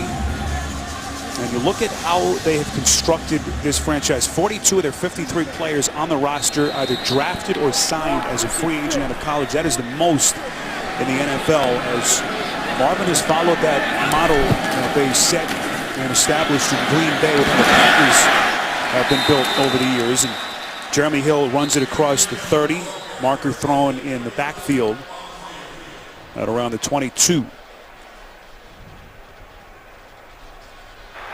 Holding, offense, number 68. 10-yard penalty, replay, 1st down. So much talk, Salmon, about Marvin Lewis 0 of 6 in the playoffs as a coach. But when you look at what he's built here, especially considering what he inherited, it really was remarkable. Yeah, when he came here 2003, this team was at the bottom of the league, and their idea to draft and develop their own players. He talked about some of the qualities they want in players: toughness, physical, athletic, smart, players who love football, and now they've been able to build, I think, one of the deepest, most talented rosters in the NFL. Here's Hill after the holding penalty, trying to find the edge, and another marker comes in. Tackle made by Eric Berry, his 2nd on the afternoon. And right now, Cincinnati going the wrong way. His penalties are catching up to him, making it difficult to move the football. Holding, offense, number 68. That penalty is declined. Result of the play, 2nd down. And that's Kevin Zeitler, the 4th-year guard out of Wisconsin. You know, we talk about the Bengals being able to build this talented roster. Duke Tobin, their director of player personnel, he goes out and helps Marvin to find the players that Marvin Lewis has told him, hey, here are the qualities we want. Here's the prototype that we want at each position. The front office working great with coaches to put together this talented roster, getting them off to a fast start. 2nd and 20 after the 2nd penalty. High pass is caught. Tyler Eifert, who's been quiet so far today, but so talented at that tight end position. Ramik Wilson, the rookie linebacker, on the tackle, 18 yards, close to a 1st down, and they've got it. You remember they had Jermaine Gresham. He had been a former 1st-round pick at the tight end position. Then they go in the draft again. They get Tyler Eifert, okay? And he's a guy that can make plays. You saw it right there. Officially 20 yards on the pass play, so they did have enough for the 1st down. Then the short pass to A.J. Green, who was flying early with those couple of big catches. Green so far 7 receptions, 78 yards. They're not afraid to double down in the draft at the same position. This year they took offensive linemen at the top of the draft to create great depth for what is already a really good offensive line. 2nd and 6, quick strike. Sanu on the catch. On a slant pattern over the middle, brought down at the 46. Injury update. Adam Jones, we're told, has a groin injury in addition to the elbow that he sustained last week. His return is questionable. And Dre Kirkpatrick has a right wrist injury, also questionable to return. 1st and 10, Dalton under center, airs it out far side, has his man, incomplete. Marvin Jones, who had yet to have his number called today, had that one bounce right off of his fingertips. This is a great throw. It's going to be right here, but watch the throw from Andy Dalton. He gets it out there, and it's almost as if Marvin Jones outruns it. And as he outruns it, look, he almost had to stop it, came back. I think he took his eye off of it as well at the last second. Watch him drop his head right there. He almost outran that throw, putting it on his back shoulder. And I think had he timed it up a little better, it would have been an easy catch for him. He knows he should have had that one. 2nd and 10. This is Jeremy Hill. That would have been a pass play of at least 55 yards as Jones was on the move. Hill, meantime, gets to the 50. And now decision time on 3rd down. Well, you can see all the weapons they have here. We've seen Sanu have a big play in this ball game already of 52 yards. A.J. Green, a 36-yard catch. 27-yard catch by Rex Burkhead. And then going deep to Marvin Jones. And Eifert catching one over the middle of the field. This defense essentially has to pick their poison. Who do you take away from Andy Dalton? Because he'll just go to the next guy.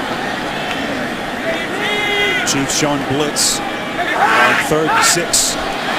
Hard snap count by Dalton. Penalty marker thrown. Could be a free play as that pass from Dalton sails incomplete. They get Marvin Jones on this one. False start. Offense, number 82, 5-yard penalty. It's still 3rd down.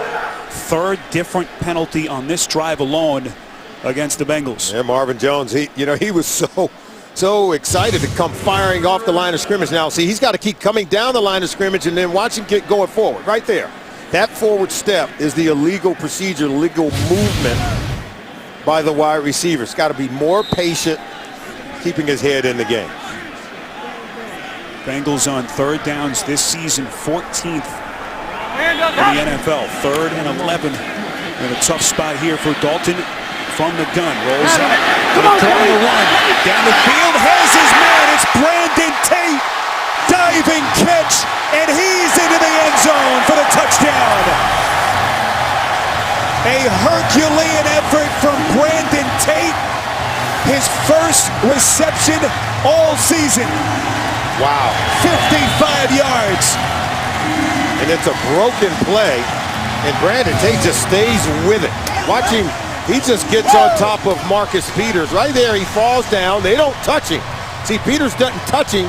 Now, he's already up now, and then he dives in. What a presence of mind. Look, he's going to come here, stop, and then he goes right back down the field, and then watch the vision of Andy Dalton as he's scrambling. Eyes go up.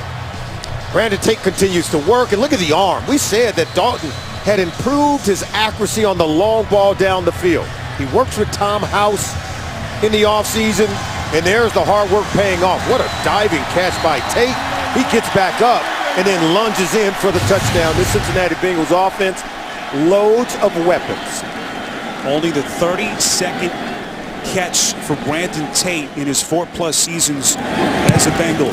First one of the season, and it's a 55-yard touchdown reception as Mike Nugent's point after is good. Chiefs had scored 9 unanswered before that catch and run. Dalton applauding the effort of Brandon Tate. 9-point Cincinnati lead. The NFL on CBS is sponsored by Southwest Airlines. Book your low fare now at southwest.com. FanDuel, the leader in one-week fantasy football. And by Bud Light. Make the right call. Drink responsibly. Well, last season, Andy Dalton did not have his 9th touchdown pass till week 11. He's got it here in week 4 this season. 55 yards as you see Dalton's numbers in solid. Here we were throwing bouquets at the feet of all their home run hitters. Eifert, A.J. Green, Mohamed Sanu, and then a guy who hadn't had a catch before today, Brandon Tate, makes that kind of play. Yeah, 50-plus yarder. They take out Marvin Jones, and Tate hits the home run. So Dalton on the season, 9 touchdowns thrown and just 1 interception. This offense has looked deadly. So many big play weapons at the fingertips of Andy Dalton. And he's now able to take advantage of it. This was last week on the road at Baltimore in the fourth quarter. He lit up that secondary, and today doing the same to the Kansas City Chiefs. This one to A.J. Green for 36 yards going up top. And then here in the third quarter, a 55-yard rainbow to Brandon Tate. They have 5 different receivers in today's game who has caught a reception for 20 yards or more, and 2 of them have caught passes for 50 yards or more. Andy Dalton sharing the love with all those talented wide receivers, and Marvin Jones wishing he had hauled in the one that he dropped. Wow. Well, Andy Dalton talked about getting his 2 guys back, Eifert and Marvin Jones, and pressure that's taken off of a guy like A.J. Green, who's double-teamed almost exclusively last season. Smith has Macklin.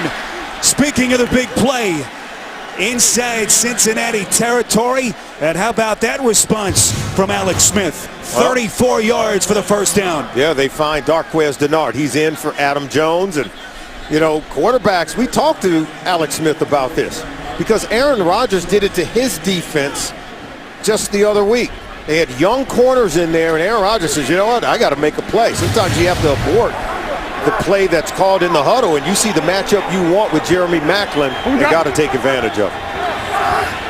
15th career 100-yard game for Jeremy Macklin. Smith going to slide it inside the 45, close to the 42. The penalty marker comes in at the end of the play, right around the mid-level of that Cincinnati defense.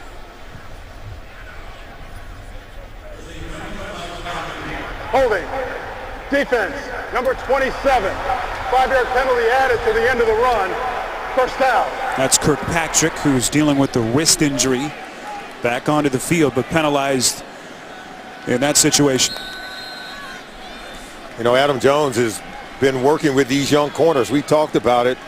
You see him helping Darquez Dennard. He's been a really good friend to Drake Kirkpatrick and a mentor, helping these young guys to live up to their potential. And with him out of the game, they're going to have to step up and make some plays. Alex Smith is going to go after these young corners, looking to make plays on offense. 1st and 10, quick drop back. They find Kelsey. Kelsey ducks his shoulder inside the 30, lunges forward to the 29-yard line. They pick up 9 hard-fought yardage. And now that Cincinnati defense already short in the secondary. George Iloka, a scratch today, Solomon with an ankle. And now Adam Jones dealing with the groin injury on the sideline. Injuries were really the plague of this football team 1 year ago, where they lost so many players. And I was still surprised at see how they went out and still won 9 games, and they limped into the playoffs. So far early this year, they've been very healthy, and I think it's been one of the key reasons why they've gotten off to such a great start. Can the Chiefs keep pace here? Down 9 points, 2nd and short. Charles is going to run for the first down. Forward progress takes him close to the 26. As Jamal Charles now inches close to 60 yards on the ground. And anytime I see DeAnthony Thomas come into the huddle, as he will be on this play, I'm calling all alerts, because if he gets the ball in space, okay, you've got to crowd him from the time he leaves that backfield when he lines up on the line of scrimmage, because if he gets the slightest little crease, he can hit a home run for you. Thomas lined up towards the bottom of your picture, and here he is on an end around. Cincinnati not fooled. Wallace Gilberry was waiting for him in the backfield. They lose 8. Well, Wallace Gilberry, we're sharing a brain, because you're going to see him come around, but look at Gilberry say, I'll meet you back there with the quarterback. Whoa. Crunched. Yeah, I guarantee you, when they practiced this during the week, they didn't have a defensive end staring him in the face so far in the backfield. Great play, read and reaction by Wallace Gilberry. Gilberry, the former Chief, 4 seasons in Kansas City. At his career best at that point, 7 sacks for that KC team in 2010 that won the AFC West. On second and long, Smith's pass for Conley is incomplete. Until this point, those two have been unable to connect.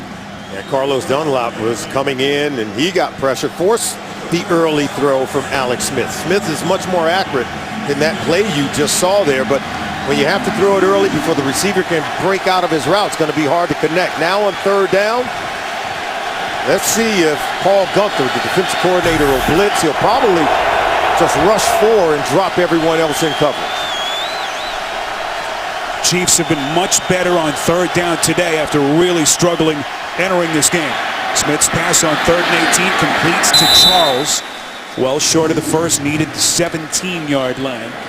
Tackled by Ray and Sean Williams, who today made his first start as a Bengal. You know, Paul Gunther does a really good job of teaching defenders how to tackle with leverage. And I think you saw it with Sean Williams, Vincent Ray, the way they were able to pinch and clamp down on Jamal Charles to make sure he stayed hemmed in and didn't get to that first down marker, because he's so elusive that if you don't close with leverage, he makes one guy miss and he got himself a first down. Here's Cairo Santos. He's had some days so far, 4 for 4. His longest from 51. This one good from 40. Cairo Santos, the Brazilian national, inches the Chiefs a little bit closer, down 6. The NFL on CBS is sponsored by Sheraton, where actions speak louder. And by Toyota. Let's go places.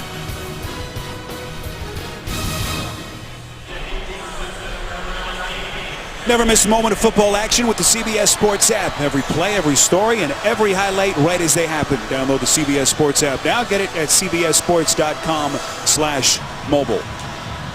Spiro Ditas, Solomon Wilcox, our producer Ryan Galvin, Andy Goldberg, our director, and the rest of our CBS crew from Paul Brown Stadium in the Queen City. 70 degrees, unseasonably mild temperatures.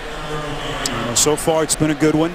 6 possessions, 5 field goals. They've gotten the big chunk yardage, Solomon, but till this point, unable to get into the end zone. Yeah, Andy, his offense has been able to score on 5 of those 6 possessions, but you know, no touchdowns to show. They've got explosive plays from Jamal Charles. Jerry Maclin, 130 yards receiving today against a really good Bengals secondary, but they can't crack the goal line, and right now they're looking for a big play on defense.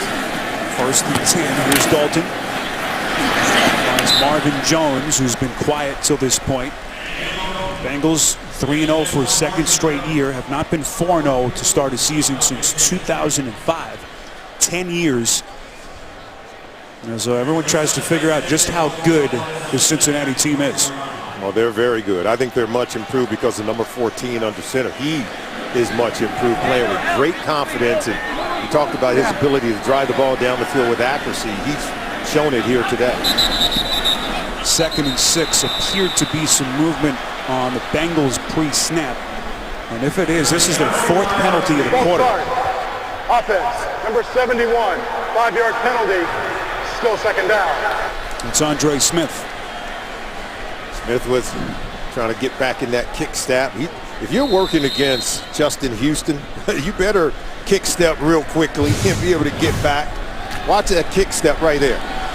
That right leg trying to get back because he knows Houston's coming off the corner. Already 3 sacks on the year for Justin Houston. He led the league with 22 1 year ago. Franchise record. The string of 8 straight games of the sack ended on Monday night at Green Bay. That little shovel pass for Dalton falls incomplete, and the pressure coming from Justin Houston. Yeah, he's able to beat Andre Smith. Take a look, coming right underneath. He'll come right here and just eat up Andre Smith. Wins the hand fight, the hand battle, and able to get to Andy Dalton. Dalton cleverly just flips this ball out. If that arm is moving forward, doesn't count as a sack, counts as an incompletion. I mentioned he didn't have a sack against the Packers last season, all of last year. He had just 3 games where he failed to get a sack. It was an incredible season by Houston. 3rd and 11. Dalton completes for the first down. It's Mohamed Sanu across the 35, brought down at the 37. 19 yards as they move the chains. Andy Dalton knows that he's got his pick. He said that this defense of the Chiefs had to pick their poison. It's one receiver after another for Andy Dalton. This time Mohamed Sanu had himself a big-time play earlier in the game when he hauled in one for 52 yards. Had a critical 19-yard catch on their game-winning drive in Baltimore last Sunday. 1st and 10. This is Marvin Jones. Chiefs on their heels. Jones crosses the 45 and a late flag comes in. It was Eric Berry who came in on the tackle. 7 yards on the end around by Jones. It was thrown in the secondary, but I thought that was a really good tackle in the open field by Eric Berry. Looks like it's going to come back. Holding. Offense. Number 77. 10-yard penalty. 3-play first down. Well, part of being a good team is limiting the penalties, and that is something we have not seen, certainly in this quarter, from Cincinnati. Yeah, they've had these lulls, I think, in the 2nd and 3rd quarter. There you see right there, hold on the face mask by Whitworth. That's where they called it. But in the 4th quarter now, they still have come back and still been able to put points on the board big time. 1st and 14 after the penalty. Touch pass by Dalton. Fans want a penalty. Berry on the coverage against Eifert. No penalty. And it will be 2nd down and long coming up. There was some hand fighting well beyond 5 yards. And, you know, Eric Berry doing everything he can to keep Tyler Eifert off that ball. But see the hand right there, that little arm bar. See, grabbing him right there as the ball comes in. I think he could have been penalized on that play. Clearly, the officials didn't see it. Andy Reid told us it has been a steady progression as Berry tries to work his way back to his old Pro Bowl form. Here's Dalton with a steady step. How about that maneuver? Had D Ford on his heels, the 2nd-year linebacker. Dalton showing his ability with his legs as he runs for a nifty 6 yards. Yeah, he doesn't get enough credit, I think, for his athleticism. He's run some read option in Hugh Jackson's offense. Look, he gives D Ford the stiff leg and still saves himself. Getting to the out-of-bound marker, setting up 3rd and 8. So Ford, who is some kind of athlete, won't want to see that play in the film room on Monday. 3rd and 8. Dalton from the gun. Hit on the release. And that pass incomplete. Intended for A.J. Green. Marcus Peters, their 1st-round pick out of Washington, on the coverage. Watch Allen Bailey, number 97. He'll come around right here and then provide the pressure. D Ford as well from the backside, forcing the early and high throw from Andy Dalton. So how about that? The Chiefs defense now applying pressure to the Cincinnati Bengals quarterback. Has there been a shift in scheme? Has Bob Sutton changed anything, Solomon? Because Cincinnati was sprinting out of the gates early. Oh, they're starting to win at the line of scrimmage. We've seen Justin Houston get pressure without having to blitz, and there you saw Bailey and D Ford. These guys are just coming off the line. No blitzing, nothing exotic, but getting pressure on the quarterback. Alex Smith, down 6, will bring his offense onto the field next. So the Cincinnati defense, certainly one of the strong suits for Marvin Lewis. Yeah, it starts with pressure from their front four, then the ability, slam the door shut on the run game for the Kansas City Chiefs. But their pressure, 4 sacks on the day. Paul Gunther is dialing up some great defensive plays. Look at that, sniffing out the reverse from D'Anthony Thomas. Paul Gunther does a really good job, I think, of breaking down protection schemes up front. He's one of the best defensive coordinators, taking over from Mike Zimmer. He's done a really good job in 2015 of getting his defense ready to play. And he and Vance Joseph, who coaches the secondary here with the Cincinnati Bengals, there he is there. And Adam Jones told us that he's the best defensive back coach he's ever played for. He was emphatic when talking about Joseph and everything he's done in his career. As Jamal Charles crosses the 35, brought down at around the 37. A lot of people around the league feel like Vance Joseph is going to make one heck of a head coach someday. And this very strong Cincinnati staff here with the Bengals. Marvin Lewis has really armed himself with some really good assistant coaches. Paul Gunther, Vance Joseph as well, Mark Carrier, former Bears defensive backs, really talented coaches. You know, we talk about drafting and developing. The developing part starts with really good coaches.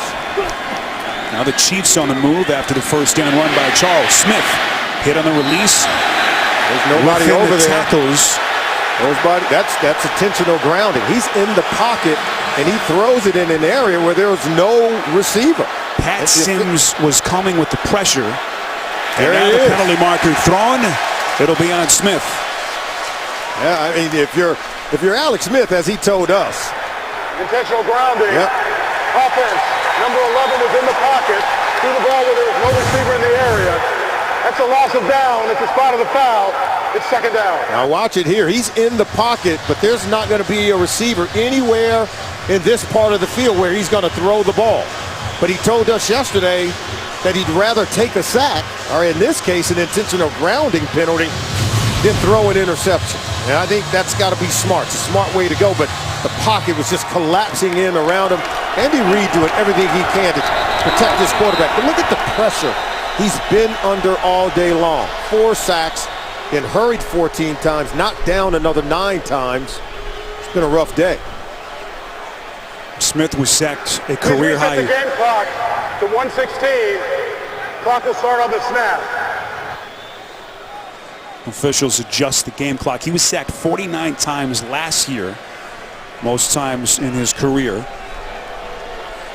Well, we touched on the number of sacks they've allowed this year. They're on pace to give up 69 sacks. That would be the 3rd most in league history. As they try to correct some of those issues. It's hard to play offense in the NFL if you don't have a good offensive line. Smith from the gun, sacked again. Geno Atkins leading the charge. 3rd sack of the season for the 6th-year stud out of Georgia. Geno Atkins is coming, but so are his defensive ends. Look at him. He gets up off the ground here, and he is back. Remember the knee injury from 2013? I think he was slow coming back in 2014, but boy, has he come back with a vengeance. 5 sacks on the day by this defense. He now has 3, 3rd amongst defensive tackles in the National Football League in this short season. 3rd and 30, trying to pick up any kind of positive yardage. Ball comes loose. It's a live football, no signal yet. Reggie Nelson recovers it, runs it back inside the 5, and it will be Cincinnati football. It's the first turnover of the game, Spiro. Both teams have done a wonderful job of protecting the football. And Andy Reid is saying, wow, this is unraveling fast. A disastrous sequence for Kelsey and the Chiefs. I'm sure they're going to take a look at it. Obviously, they look at it anyway because it's a turnover.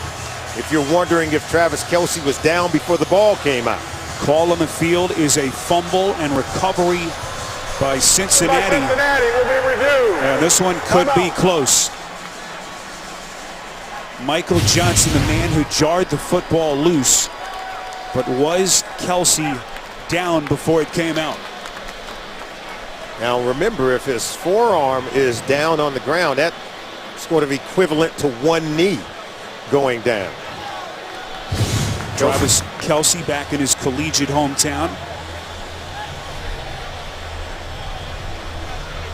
They will need conclusive video evidence to overturn the call of a fumble. As you see Nelson come away with the football. You're right, it was ruled a fumble in the field of play. There, that elbow looked like it hit down. And then the ball came out, almost like a bang-bang play, Spiro. That one's going to be close and maybe even open to interpretation. All right, let's bring in our officiating expert from New York, Mike Carey. Mike, what do you see? Well, I see similar to what Solomon sees. I see the forearm down, and I still see firm control of the football in the runner's hand. I would reverse this to down by contact. All right. And you know, I always defer to the experts, Spiro. Yes, Mike you Carey, do. he's got great understanding, obviously. Longtime official in the National Football League. And there you go. Mike was right on it. The elbow making contact with the ground. That's equivalent to a knee being down. And So it may be ruled down by contact, and the call could be reversed. We'll have to see. Monumental call here in a 6-point game. The ruling on the previous play of a fumble recovered by Cincinnati stands. It'll be Cincinnati's ball pushed out. Wow. I told you that one was open to interpretation because I think Mike Carey saw it right. Elbow was down, but it was a bang-bang play. And Mike, what do you think after hearing the official's call? Well, I still believe, and I think it's clear that the forearm is down, and you can still see the ball locked in his hand. Now, this is a stands league, so they really try hard to keep the ruling on the field alive. Yeah, Andy Reid agrees with you, Mike. He was just looking at the big picture in the Jumbotron. He pointed out to the officials, and then you could see him making the gesture that his elbow was down. That one sort of is in the eye of the beholder. And whatever the call was going to be there, Solomon said it was a bang-bang play and awfully close either way. First and goal after the turnover on the Kansas City 5. Dalton throws end zone high and incomplete. Sanu trying to go airborne for it. And the coverage on the play by the safety, Ron Parker. So suddenly this Chiefs defense pinned deep inside its own territory trying to hold. Remember last year, A.J. Green missed maybe 3-4 games for a spell, and Mohamed Sanu became the only weapon of choice that Dalton had. He was the go-to guy. And now with everyone back in the fold, it seems like Mohamed Sanu and some of the other players, in the absence of some of the great ones, they became even better. This is Jeremy Hill trying to get to the edge, breaks a tackle, and he is into the end zone. Touchdown, Bengals. This offensive line for the Bengals is very impressive. I mean, they just pull the backside guard and tackle, and they just maul you. Watch 71 and 68, Zeitler and Smith. That's just like two 18-wheelers escorting you down the highway. you can't go wrong. Big bodies move little bodies, creating space for Jeremy Hill. Well, Hill has not had a big day in terms of rush yards, but 2 touchdowns. That'll do so much for his confidence after the fumbling issues that he had, the 2 fumbles in that week 2 game against San Diego. They're going to go for 2 down, they're up by 12, so you go ahead and make it 14, right? I agree with the call. Easy call for Marvin Lewis to make here. With 11 seconds remaining in this 3rd quarter, and how big is that Travis Kelce fumble call at this stage of the game? I'd run it again. Nope. Go to the air. Dalton all day to throw. Rolls out of the pocket. Strikes end zone. It is caught. And now they say Eifert was out of bounds. There was a flag thrown in. Now, if it goes against the Chiefs, the Bengals still have the option to go for 2 or kick the extra point. It's a great point. Part of the rule change with the extra points. Defense, number 56. After this is for the goal, retry. That's Derek Johnson, the linebacker. So again, they have the decision here and the ability to change to go for a 1 or a 2. Right there. He won't let him clear the traffic, get to the other side of the field, but ultimately, look, Dalton waits for him, still tries to get it in. They ran the ball in so well. Pecco's in there. They're almost telegraphing that they're going to run it in. We've seen Pecco in this scenario before. Hill gets behind his big fella, lunges into the end zone, and now they say he did not get it. Wow. Was he down? How did he not get in? I don't know that he went to the ground. Was his knee down? I didn't. This one clearly is reviewable. Certainly looked like he was in. We'll take a look at it upstairs. Pecco can't believe it. Yeah, they'll look at it anyway. You don't have to challenge. But I don't know that he was down. Here he is running. Look, he's not on the ground, and their ball crosses. Now they're going to have to reverse this one. The ruling on the previous play of a no-good try will be reviewed. Oh, it's not like his forward progress had been stalled. He's on top of bodies, and the ball is stretched across the goal line. The point is, I think maybe the officials their view is blocked. But we have clear visual evidence that he's not on the ground and the ball is extended past the goal line. With our incredible crew of talented cameramen giving you all the pictures here in Cincinnati. Wow. This was a 2-point conversion attempt. If it's good, it'll extend Cincinnati's lead as we play in the closing seconds here of the third quarter. Let's bring in Mike Carey again. Mike, busy couple of minutes for you. What do you see here? Well, I see the runner on the goal line shot extending the ball over the plane of the end zone. And then from the shot behind the offense, you see that his knees never hit the ground. And if I was in the booth, I'd reverse this to a score. Hey, Mike, can I ask you a question? Because he's laying on top of bodies. How is that seen in the eyes of the official when you're on top of bodies and not on the ground? That's a good question. You have to be contact with the ground for it to be down by contact. If you're on bodies and still moving forward, as he is, then your forward progress is still in play. Yeah, and he clearly has broken the goal line. Correct. Mike, we got to be right on this one now. You know, I'm backing you on this one, but that was no judgment You're right call on the last there. one, too. That's yeah, right. You're right on the last one. I like it. Mike Carey, defiant from New York, as he continues to keep tabs on all the games around the NFL. You know, the other interesting thing, Salman, in these kinds of scenarios is that New York has the ability to, in their communication with the officials, make the final call, and yes, they do have veto power.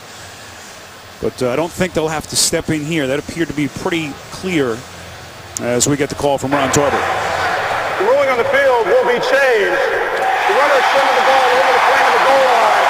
The call is good. Cincinnati is not charged with a timeout. There you go, Mike. There you go, Mike. There you go.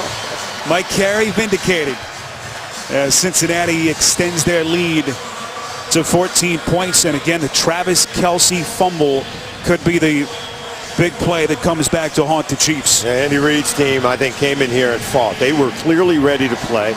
Went down the field in their very first possession of the game. In fact, they scored on 5 of their first 6 possessions, although they were all field goals from Santos. And I think that's going to be the shortcoming. Their red zone offense could not convert those possessions into touchdowns. And then their only turnover, at least so far in the game, is the fumble by Travis Kelce, setting up the Bengals to score even more points. And then watch to see if his elbow's not on the ground. Elbow down, look, ball's down. See, that's clear.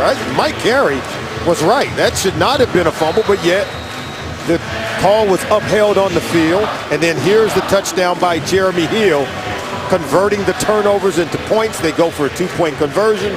He's riding the back of Domata Peko at the bottom of that pile, extends the ball for the 2-point conversion. Short kick fielded by now Davis, right around his own goal line, crosses the 15, and then he is met.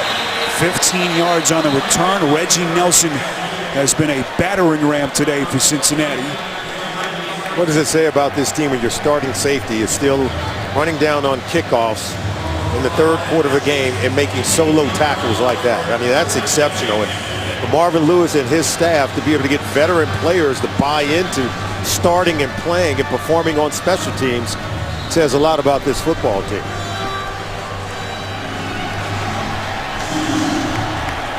Could be the final play of the drive. 1st and 10.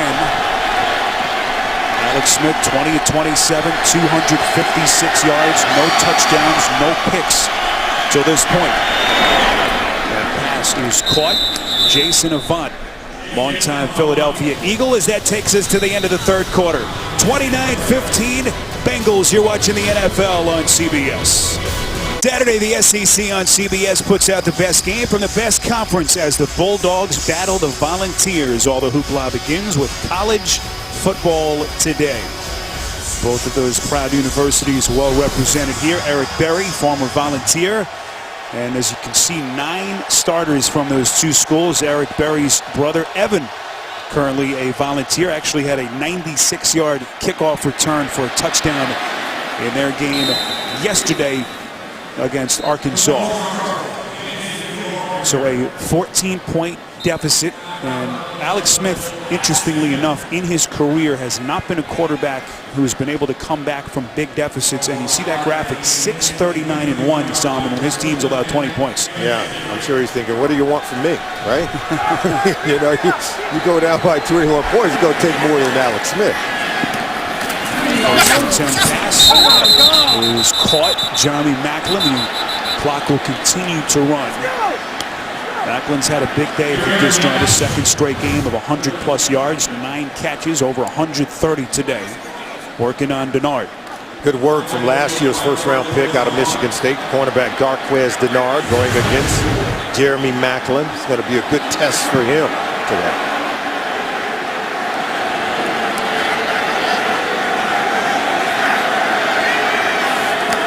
Second and 4. Smith's pass caught. Kelsey going airborne over a defender, 13 yards and a Chiefs first down. Well, Kelsey wanted to have a big day today in front of a lot of his old college buddies here in Cincinnati, but that fumble right now certainly weighing on his mind. Yeah, which he says probably should be a fumble, but look at the athleticism. Leaping over cornerback Dre Kirkpatrick, looking nifty. I think they've got themselves a pretty good pair of tight ends here in Kansas City. First and 10, Chiefs keep it on the ground. This is West inside the Cincinnati 45. They pick up 6. Kansas City, this is a huge game early in the season. In danger of dropping a 3rd straight game, and for a team with postseason implications, that would be a tough start to come back from. You can see when he's throwing the ball down the field, 10-plus yards, only 2 for 4. So he's connected on half of them. He told us he was going to push the ball down the field, but most of these passing yards have come with a short throw and long run. Second and 4, West breaking the initial tackle. Dre Kirkpatrick unable to bring him to the turf. And it will be 3rd down coming up. Yeah, give a lot of credit to Dre Kirkpatrick for coming up and delivering the blow right here. But Dre, you got to wrap up. Don't block him down. You got to wrap him up and pull him down to the ground. And Bengals were very fortunate that West stumbled and fell, because without the wrap-up, he should have maintained balance and maybe got himself a first down. Kirkpatrick is banged up, hurt his shoulder last week, was in a sling most of this week, and tweaked his right wrist earlier today. This is 3rd and a short 1, and it looked like Stevenson moved early. He sure did. He sure did. False start. Offense, number 79. 5-yard penalty. It's still 3rd down. That hurts him. That hurts the Kansas City Chiefs. Watch 79 up top. Right there. He moves. Wallace Gilberry said, yeah, they got you that one. It's 3rd and 1. They were looking at just a 1-yard run to convert what has really been very difficult. They came into today's game ranked dead last in the NFL, converting only 16% of their 3rd down plays. After the penalty, it's 3rd and 6. Smith completes to Maclin, his 10th catch of the day. Maclin close to that first down marker, has enough for it. Official signal.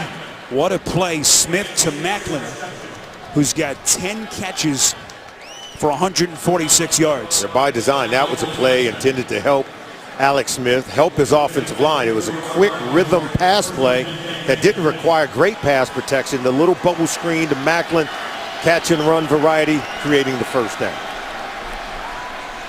Here's Charles inside the 35, unable to get past that edge. As the clock continues to run, appears to be an injured Bengal on the field. That's Vincent Ray, their middle linebacker behind Maluga.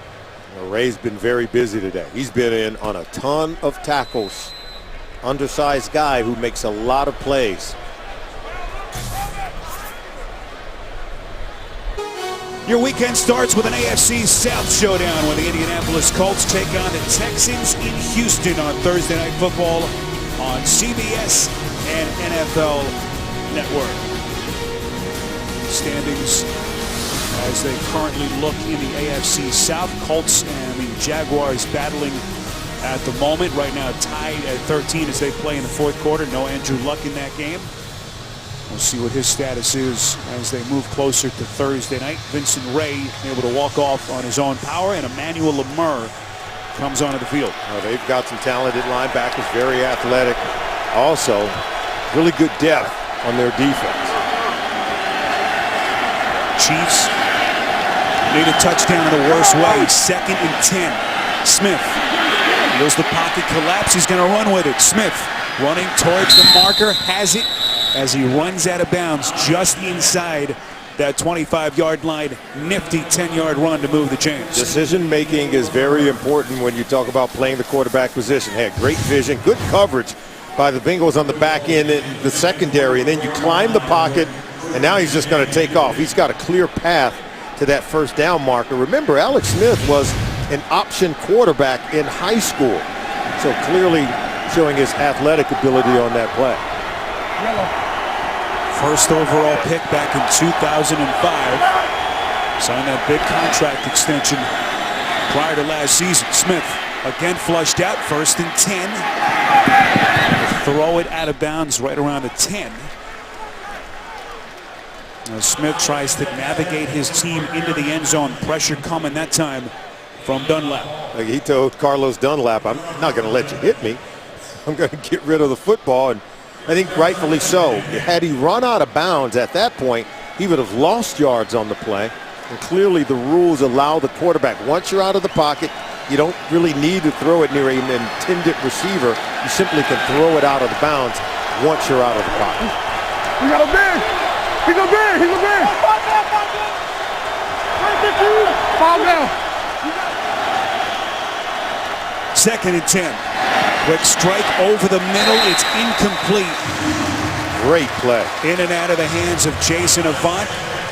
Coverage by Leon Hall, and now we'll see what Andy Reid dials up on a pivotal 3rd and 10 coming up. Now, how about this? I think 3rd down, if you want to go for it on 4th down here, you don't necessarily have to go for the whole 10 yards because you're at a time now in the ball game down by 14, and you're thinking touchdown as opposed to all these field goals you've been collecting. So it's interesting what they do on 3rd down. You want to go for 1st down, but if you've got 2 downs to go for, then maybe you go for 5 or 6, getting yet closer to the 1st down mark.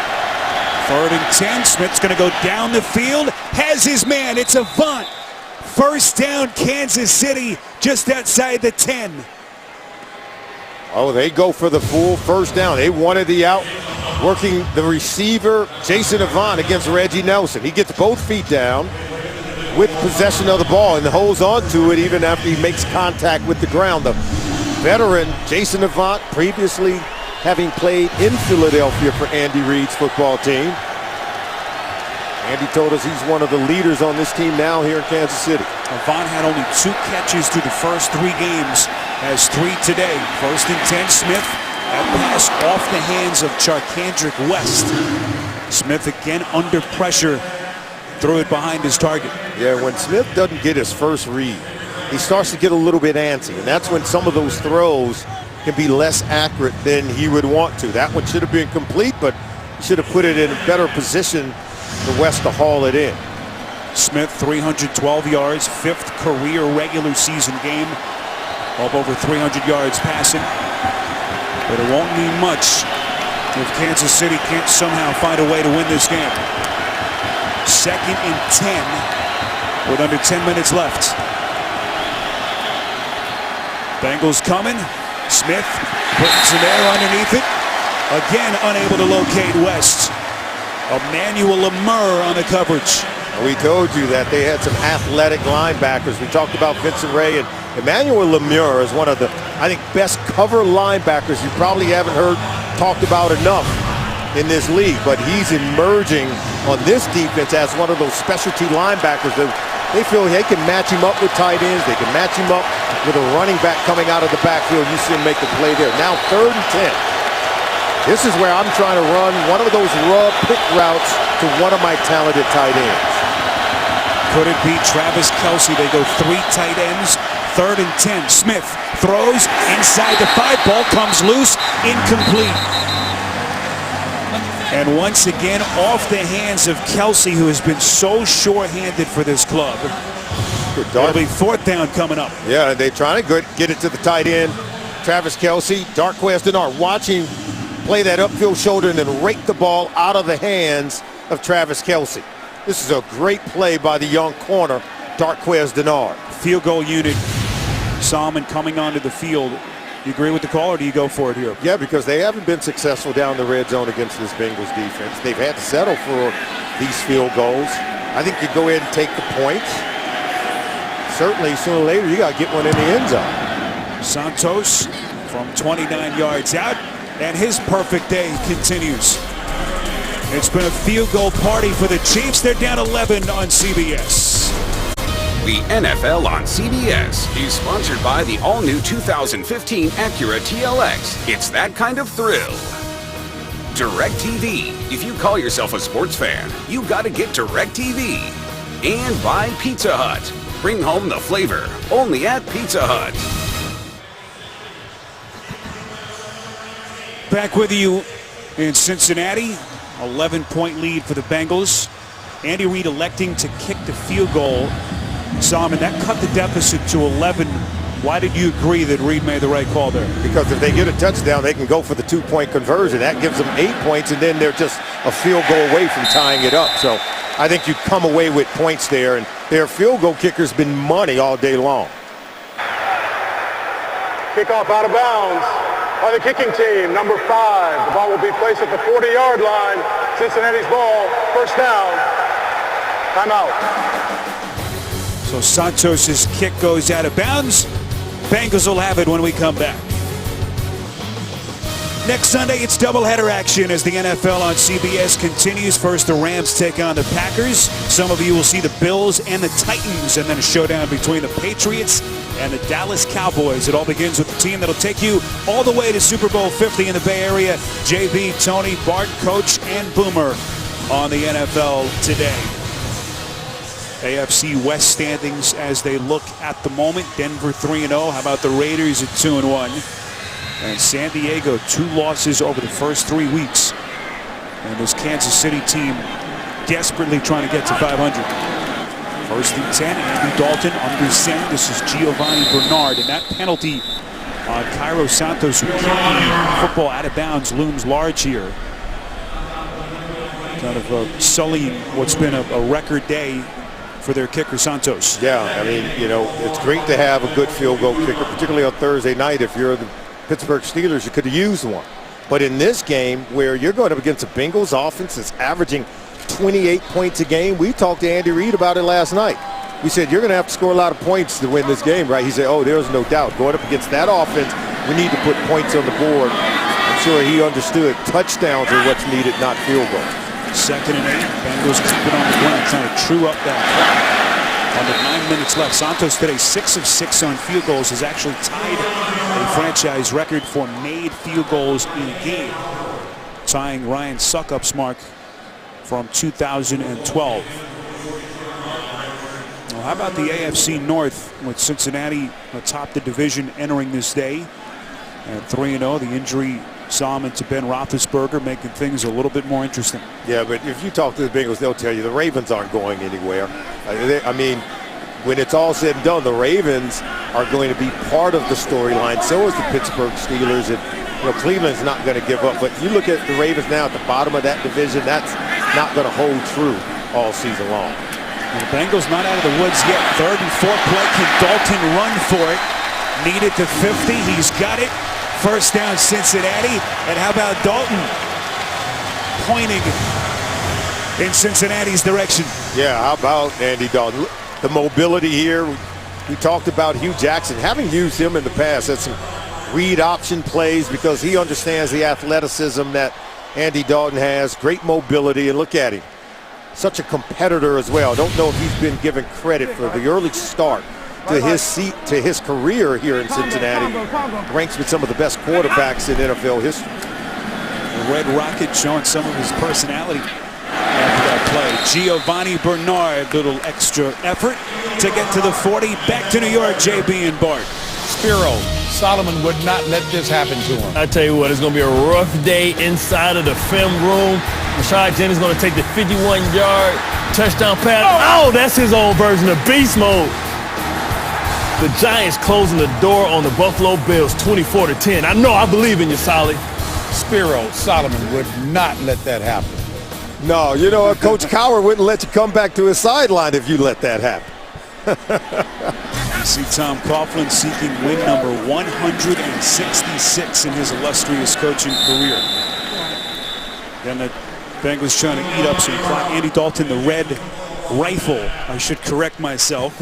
But, you know, he's showing the personality. And Solomon, even a little move like that after the run shows you how he's come in terms of his comfort level here in year 5. Yeah, and all of his teammates, I think, look to him now. You know, the players we talked to this week, they just can't stop talking about number 14 and what he's doing for this football team. And the defensive players even appreciate him. The points they're putting up, it's almost like they were waiting for this leader to show up in Andy Dalton. And boy, has he responded here in 2015. Looks like a timeout taken by Cincinnati.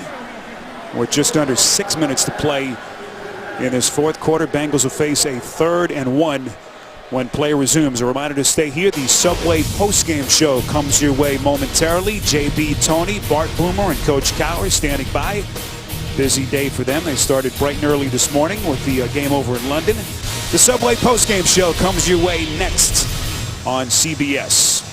Andy Dalton signing that monster extension.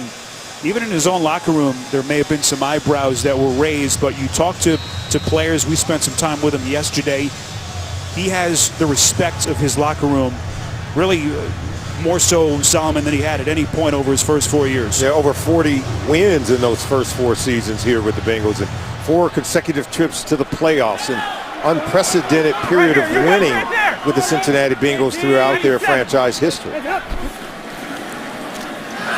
3rd and 1. Chiefs trying to get off the field. Dalton has Eifert. First down and a lot more. All the way down inside the 10. Parker finally forced him out of bounds. 30 yards on a 3rd and 1. It'll be 1st and goal.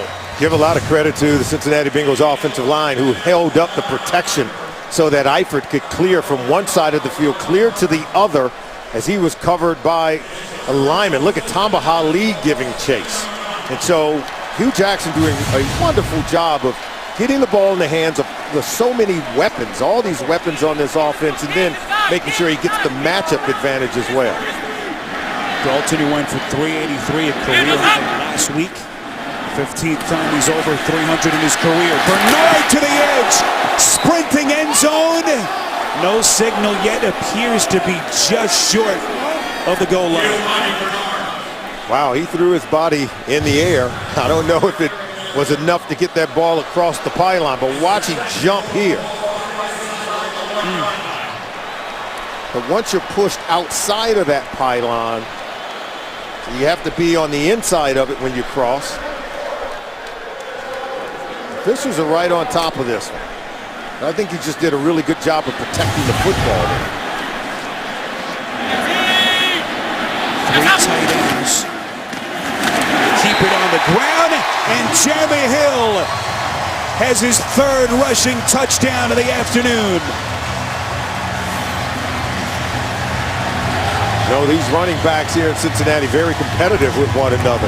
Gio Bernard said, I wanted that touchdown for me. Jeremy Hill gets to come in for one play. He knows if he doesn't score here, they're going to bring Gio Bernard back in. And anytime you get that H-back, that fullback, Ryan Hewitt, in the backfield, you know they're going to pound the run game. The Bengals have been unmerciful today, just really pounding away at that defensive line for the Kansas City Chiefs. Dalton marches him down the field. They go 60 yards in 8 plays in 4 minutes and 38 seconds. Point after from Mike Nugent is good. Bengals giving themselves some breathing room. Their lead at 18 points. A 3-touchdown day for the 2nd year, Jeremy Hill. The NFL on CBS is sponsored by McDonald's, teaming up with the NFL like never before. And by Verizon. Watch live primetime games with NFL Mobile, only on Verizon.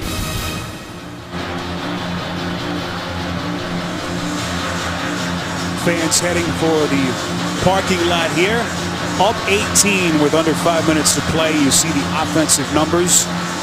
6 field goals, all that the Chiefs have to show for their offensive efforts. And Jeremy Hill, if you've just joined us, 3 rushing touchdowns to lead the Bengals. Cincinnati Bengals with 20 fewer offensive plays than Andy Reid's offense, but just more explosive plays from more explosive playmakers for more touchdowns. And the quarterback who's playing at a very high level with a great deal of confidence in Andy Dalton.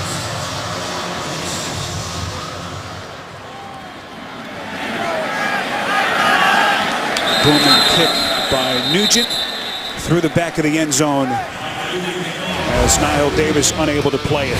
Key plays for Cincinnati in what has been another offensive performance. Yeah, and it starts with the run game with Jeremy Hill just serving as a battering ram, and Gio Bernard gets one in himself. And how about this 55-yard touchdown? Brandon Tate diving in, then plunging in, and then for his 3rd touchdown of the day. You know, Jeremy Hill, 3 of them. He has been incredible in the run game. Andy Dalton's been prolific spreading the ball around in the passing game, and they're getting yards by the chunks on every single play. Alex Smith, 312 yards passing. But until this point, unable to get the Chiefs into the end zone. That pass was caught by the rookie, Chris Conley. Deep inside Cincinnati territory, inside the 40. Denard finally brings him down. 43 yards on the hookup as we go to New York.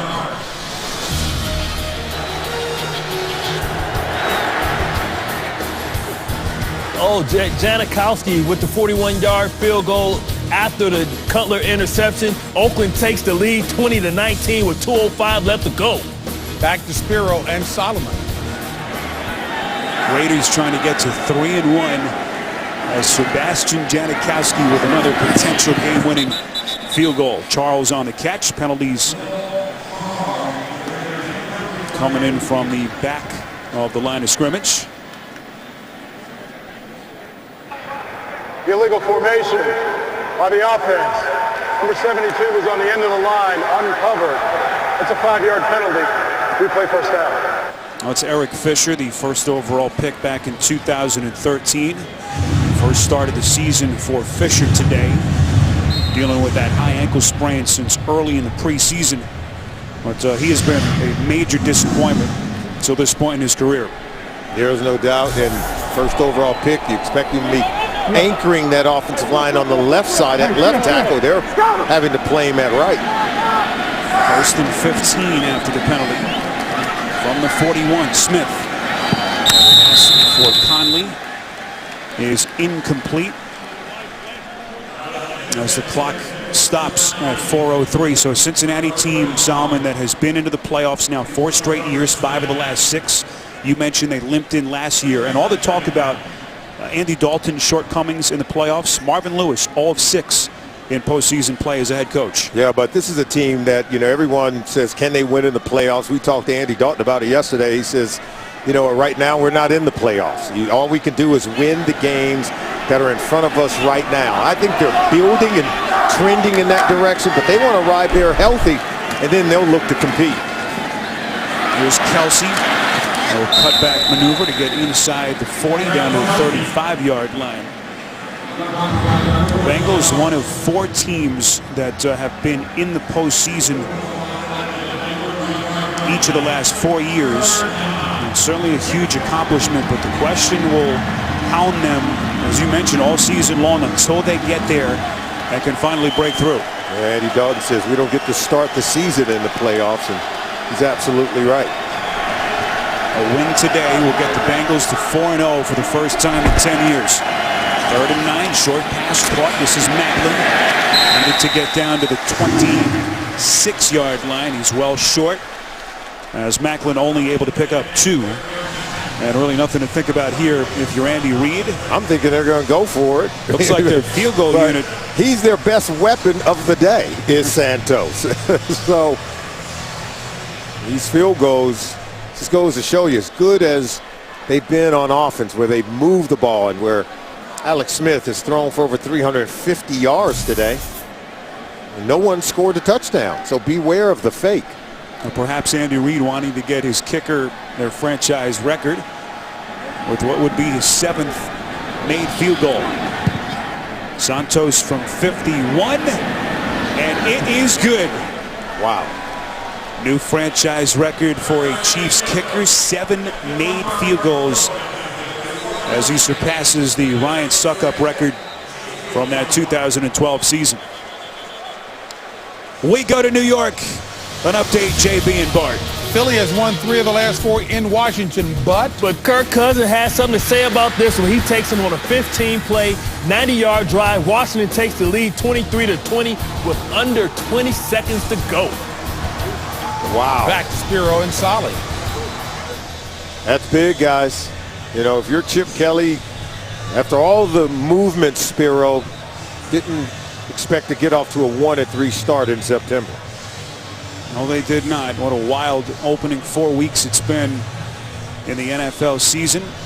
Here in Cincinnati, a dominant start by Marvin Lewis and the Bengals. Never trailed at any point in this game, and now through 4 weeks, Solomon, the Bengals will have trailed for a grand total of 1 minute and 58 seconds. Pretty remarkable. Yeah, they've gotten off to great starts in all 4 of their ball games, and Marvin Lewis, I think, has done a wonderful job getting this team ready to play this year. They're expecting big things. Mohamed Sanu easily will field the onside kick. Last time the Bengals started 4-0 was 05. They went 11-5 that season. Won the AFC North, and that was when Carson Palmer got hurt in the wild card game, a game that they lost to Pittsburgh 31-17. This Bengals team certainly hoping for better fortunes this season. Take a look at what Andy Dalton has done so far this season. You're completing close to 70% of your passes. Interception to touchdown ratio is 9-1. That's incredible. Alex Smith and the Chiefs will head home. They'll take on Chicago next Sunday. In the meantime, Dalton and the Bengals will stay home as Russell Wilson and Seattle coming to Cincinnati in a week. Doesn't get any easier for Cincinnati. Seattle next week, and then on the road to Buffalo against Rex Ryan's defense 2 weeks from today. 1st and 10. This is Bernard bouncing to the outside, following his lead blocker. Close to another 1st down run. Bernard picks up 9 yards. As it looks like a timeout has been taken by Kansas City. Well, thanks to Bernard, his heads-up play, he forced them to burn that timeout. Instead of trying to get more yards or stepping out of bounds and stopping the clock, make sure he stayed inbound to keep the clock running and force the Chiefs to use that timeout. Oh, this was a tough turnaround, Solomon. Short week, the Monday night loss, and it's always tough to have to go on the road again in this kind of a scenario. But you know, Andy Reid and the Chiefs will head home 1-3, and you know, you're a quarter of the way through the season. You got to figure some things out very quickly.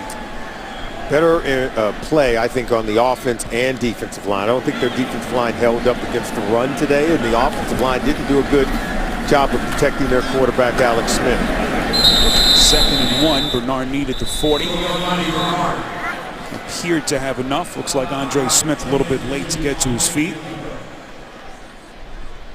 And Kansas City will burn its 2nd timeout. 3rd straight game that the Chiefs defense has allowed 30+ points. And as you mentioned earlier, they didn't allow 30 in any game last season. How much of a concern is that for the Chiefs? I think it's a huge concern. There's no doubt about it. I mean, Bob Sutton's defense was as good as any 1 year ago. And this year, they seem to be leaking oil. I think that defensive line, they're suffering a little bit. Dontari Poe coming back from that back surgery, not quite the same in terms of being able to man the middle of that defense. And, you know, they're not able to keep teams out of the end zone as well as they did 1 year ago. First and 10 after Bernard ran for the first down. Chiefs did get Sean Smith back today. Served a 3-game suspension. But just as he returns, Philip Gaines, of course, was lost with the ACL tear. He's been such an integral part of that Kansas City secondary. As they continue to search for answers now, about to fall to 1-3. A reminder coming up, the Subway postgame show from New York. Guys standing by, JB Toney, Bart Boomer, and Coach Cowher. All the latest scores and highlights around the league. Week number 4 on the Subway postgame show.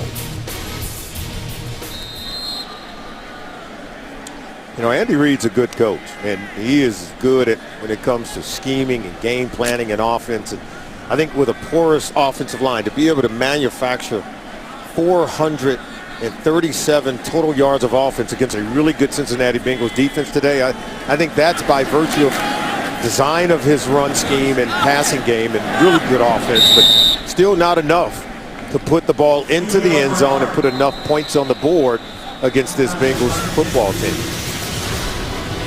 Plenty to smile about for Andy Dalton. Up 15 as we hit the 2-minute warning on CBS. Game summary. Another day at the office for Andy Dalton. 17-24, 321, 15th career game of over 300 yards passing. He just made really good decisions and again threw the ball very well deep down the field. 3rd and 9 play. This is Bernard. Brought down right around the line of scrimmage. This year 3 of the Andy Reid and John Dorsey era in Kansas City. You'll recall they started their first year together 9-0, Solomon, back in 2013. Since that point, the Chiefs have gone just 12-16 as they start to look ahead to Chicago next week. Well, they began their first 4 games. 3 of their first 4 were on the road. They did have that one game at home against Denver, but it's not over for the Kansas City Chiefs. They got to continue to develop, continue to get better. I think we got to get better on the offensive line. But with that schedule I just looked at, they can rack up some wins here over the next few weeks. Rare punt for Kevin Huber. Had a 67-yarder earlier. Game. Kicking team. 5-yard penalty. Still 4th down. They'll give their punter a couple of more yards here. With 1:13 to play inside a Paul Brown Stadium that has emptied out with this game well at hand. Yeah, they left happy. They really did. They are elated the way their Bengals team played today. You know what it feels like to send these Cincinnati fans home happy with a win is Brandon Tank on the 55-yard touchdown catch earlier. Adds a special teams contribution, 43 yards on the punt from Huber. And what about the upcoming schedule for Marvin Lewis and the Bengals? We mentioned Russell Wilson and the 1-2 Seahawks coming to town. They'll be a team desperate for a win. Then they go to Buffalo before they get the bye in week number 6. I think the next couple of weeks, Bengals going to be tested even further. I think they're already a good football team, but you know, so many people have talked about how are they in prime time or against the big teams in the National Football League. We know Seattle, having been to each of the last 2 Super Bowls representing the NFC, that's going to pose a test. And I think what is a real great defense being built in Buffalo, they're going to test Andy Dalton in this Bengals offense as well. Smith from the gun throws it far side. That pass is caught by the rookie Conley. Special thanks to our crew, our producer Ryan Galvin, Andy Goldberg, our director, and the rest of our fantastic crew in the truck, Alana Campbell, Stephen Florival, and Adam Cohen. And here in the booth, our statistician Russ DeLynn and Rich Gaynor, our spotter. And there, just the 4th time in franchise history that the Bengals will begin a season at 4-0. I was on a team here in '88 that began the season 6-0. We found ourselves playing in Miami, playing in a Super Bowl, and those were exciting times here in Cincinnati. I believe, and I said this back in August, that they built the kind of football team here in Cincinnati that should be part of the Super Bowl conversation. I think they're that talented. I think they're that good. And now they've got some experienced veteran players, Andy Dalton being one of them now in his 5th year in the NFL, and a really good coach in Marvin Lewis. I think they've got all the makings to be part of that conversation as the season goes on. Smith on 3rd and 1, rolls out and completes to Jason Avant. That'll stop the clock with 22 seconds. Well, Sal, you mentioned some of the big moments with those Bengals teams in the late 80s. Let's take a little stroll down memory lane. No, Look at this Herculean effort from Mr. Wilcox in the end zone in Houston, late December 1987. And then the divisional playoff. It's a tip drill.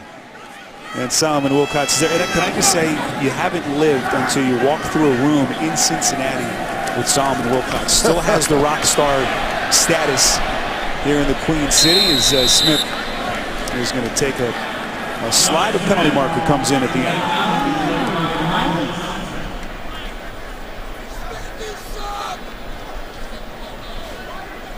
He's not calling. There's no foul on the play for a holding. The blocking question was legal. It's second down. There you go. But you talk about this city here in Cincinnati, a place where I've raised my children, and it's been a good place, good home for us over the years. And you know, I began my television career here also at the NBC affiliate at WOWT. And a lot of good people have helped me throughout my career here in football and in business. And so, you know, I know Alex Smith, which his visit here in Cincinnati could have been a better one. The Cincinnati Bengals off to their first 4-0 start in 10 years as they continue to ride this offensive wave led by Andy Dalton as they defeat the Chiefs 36-21.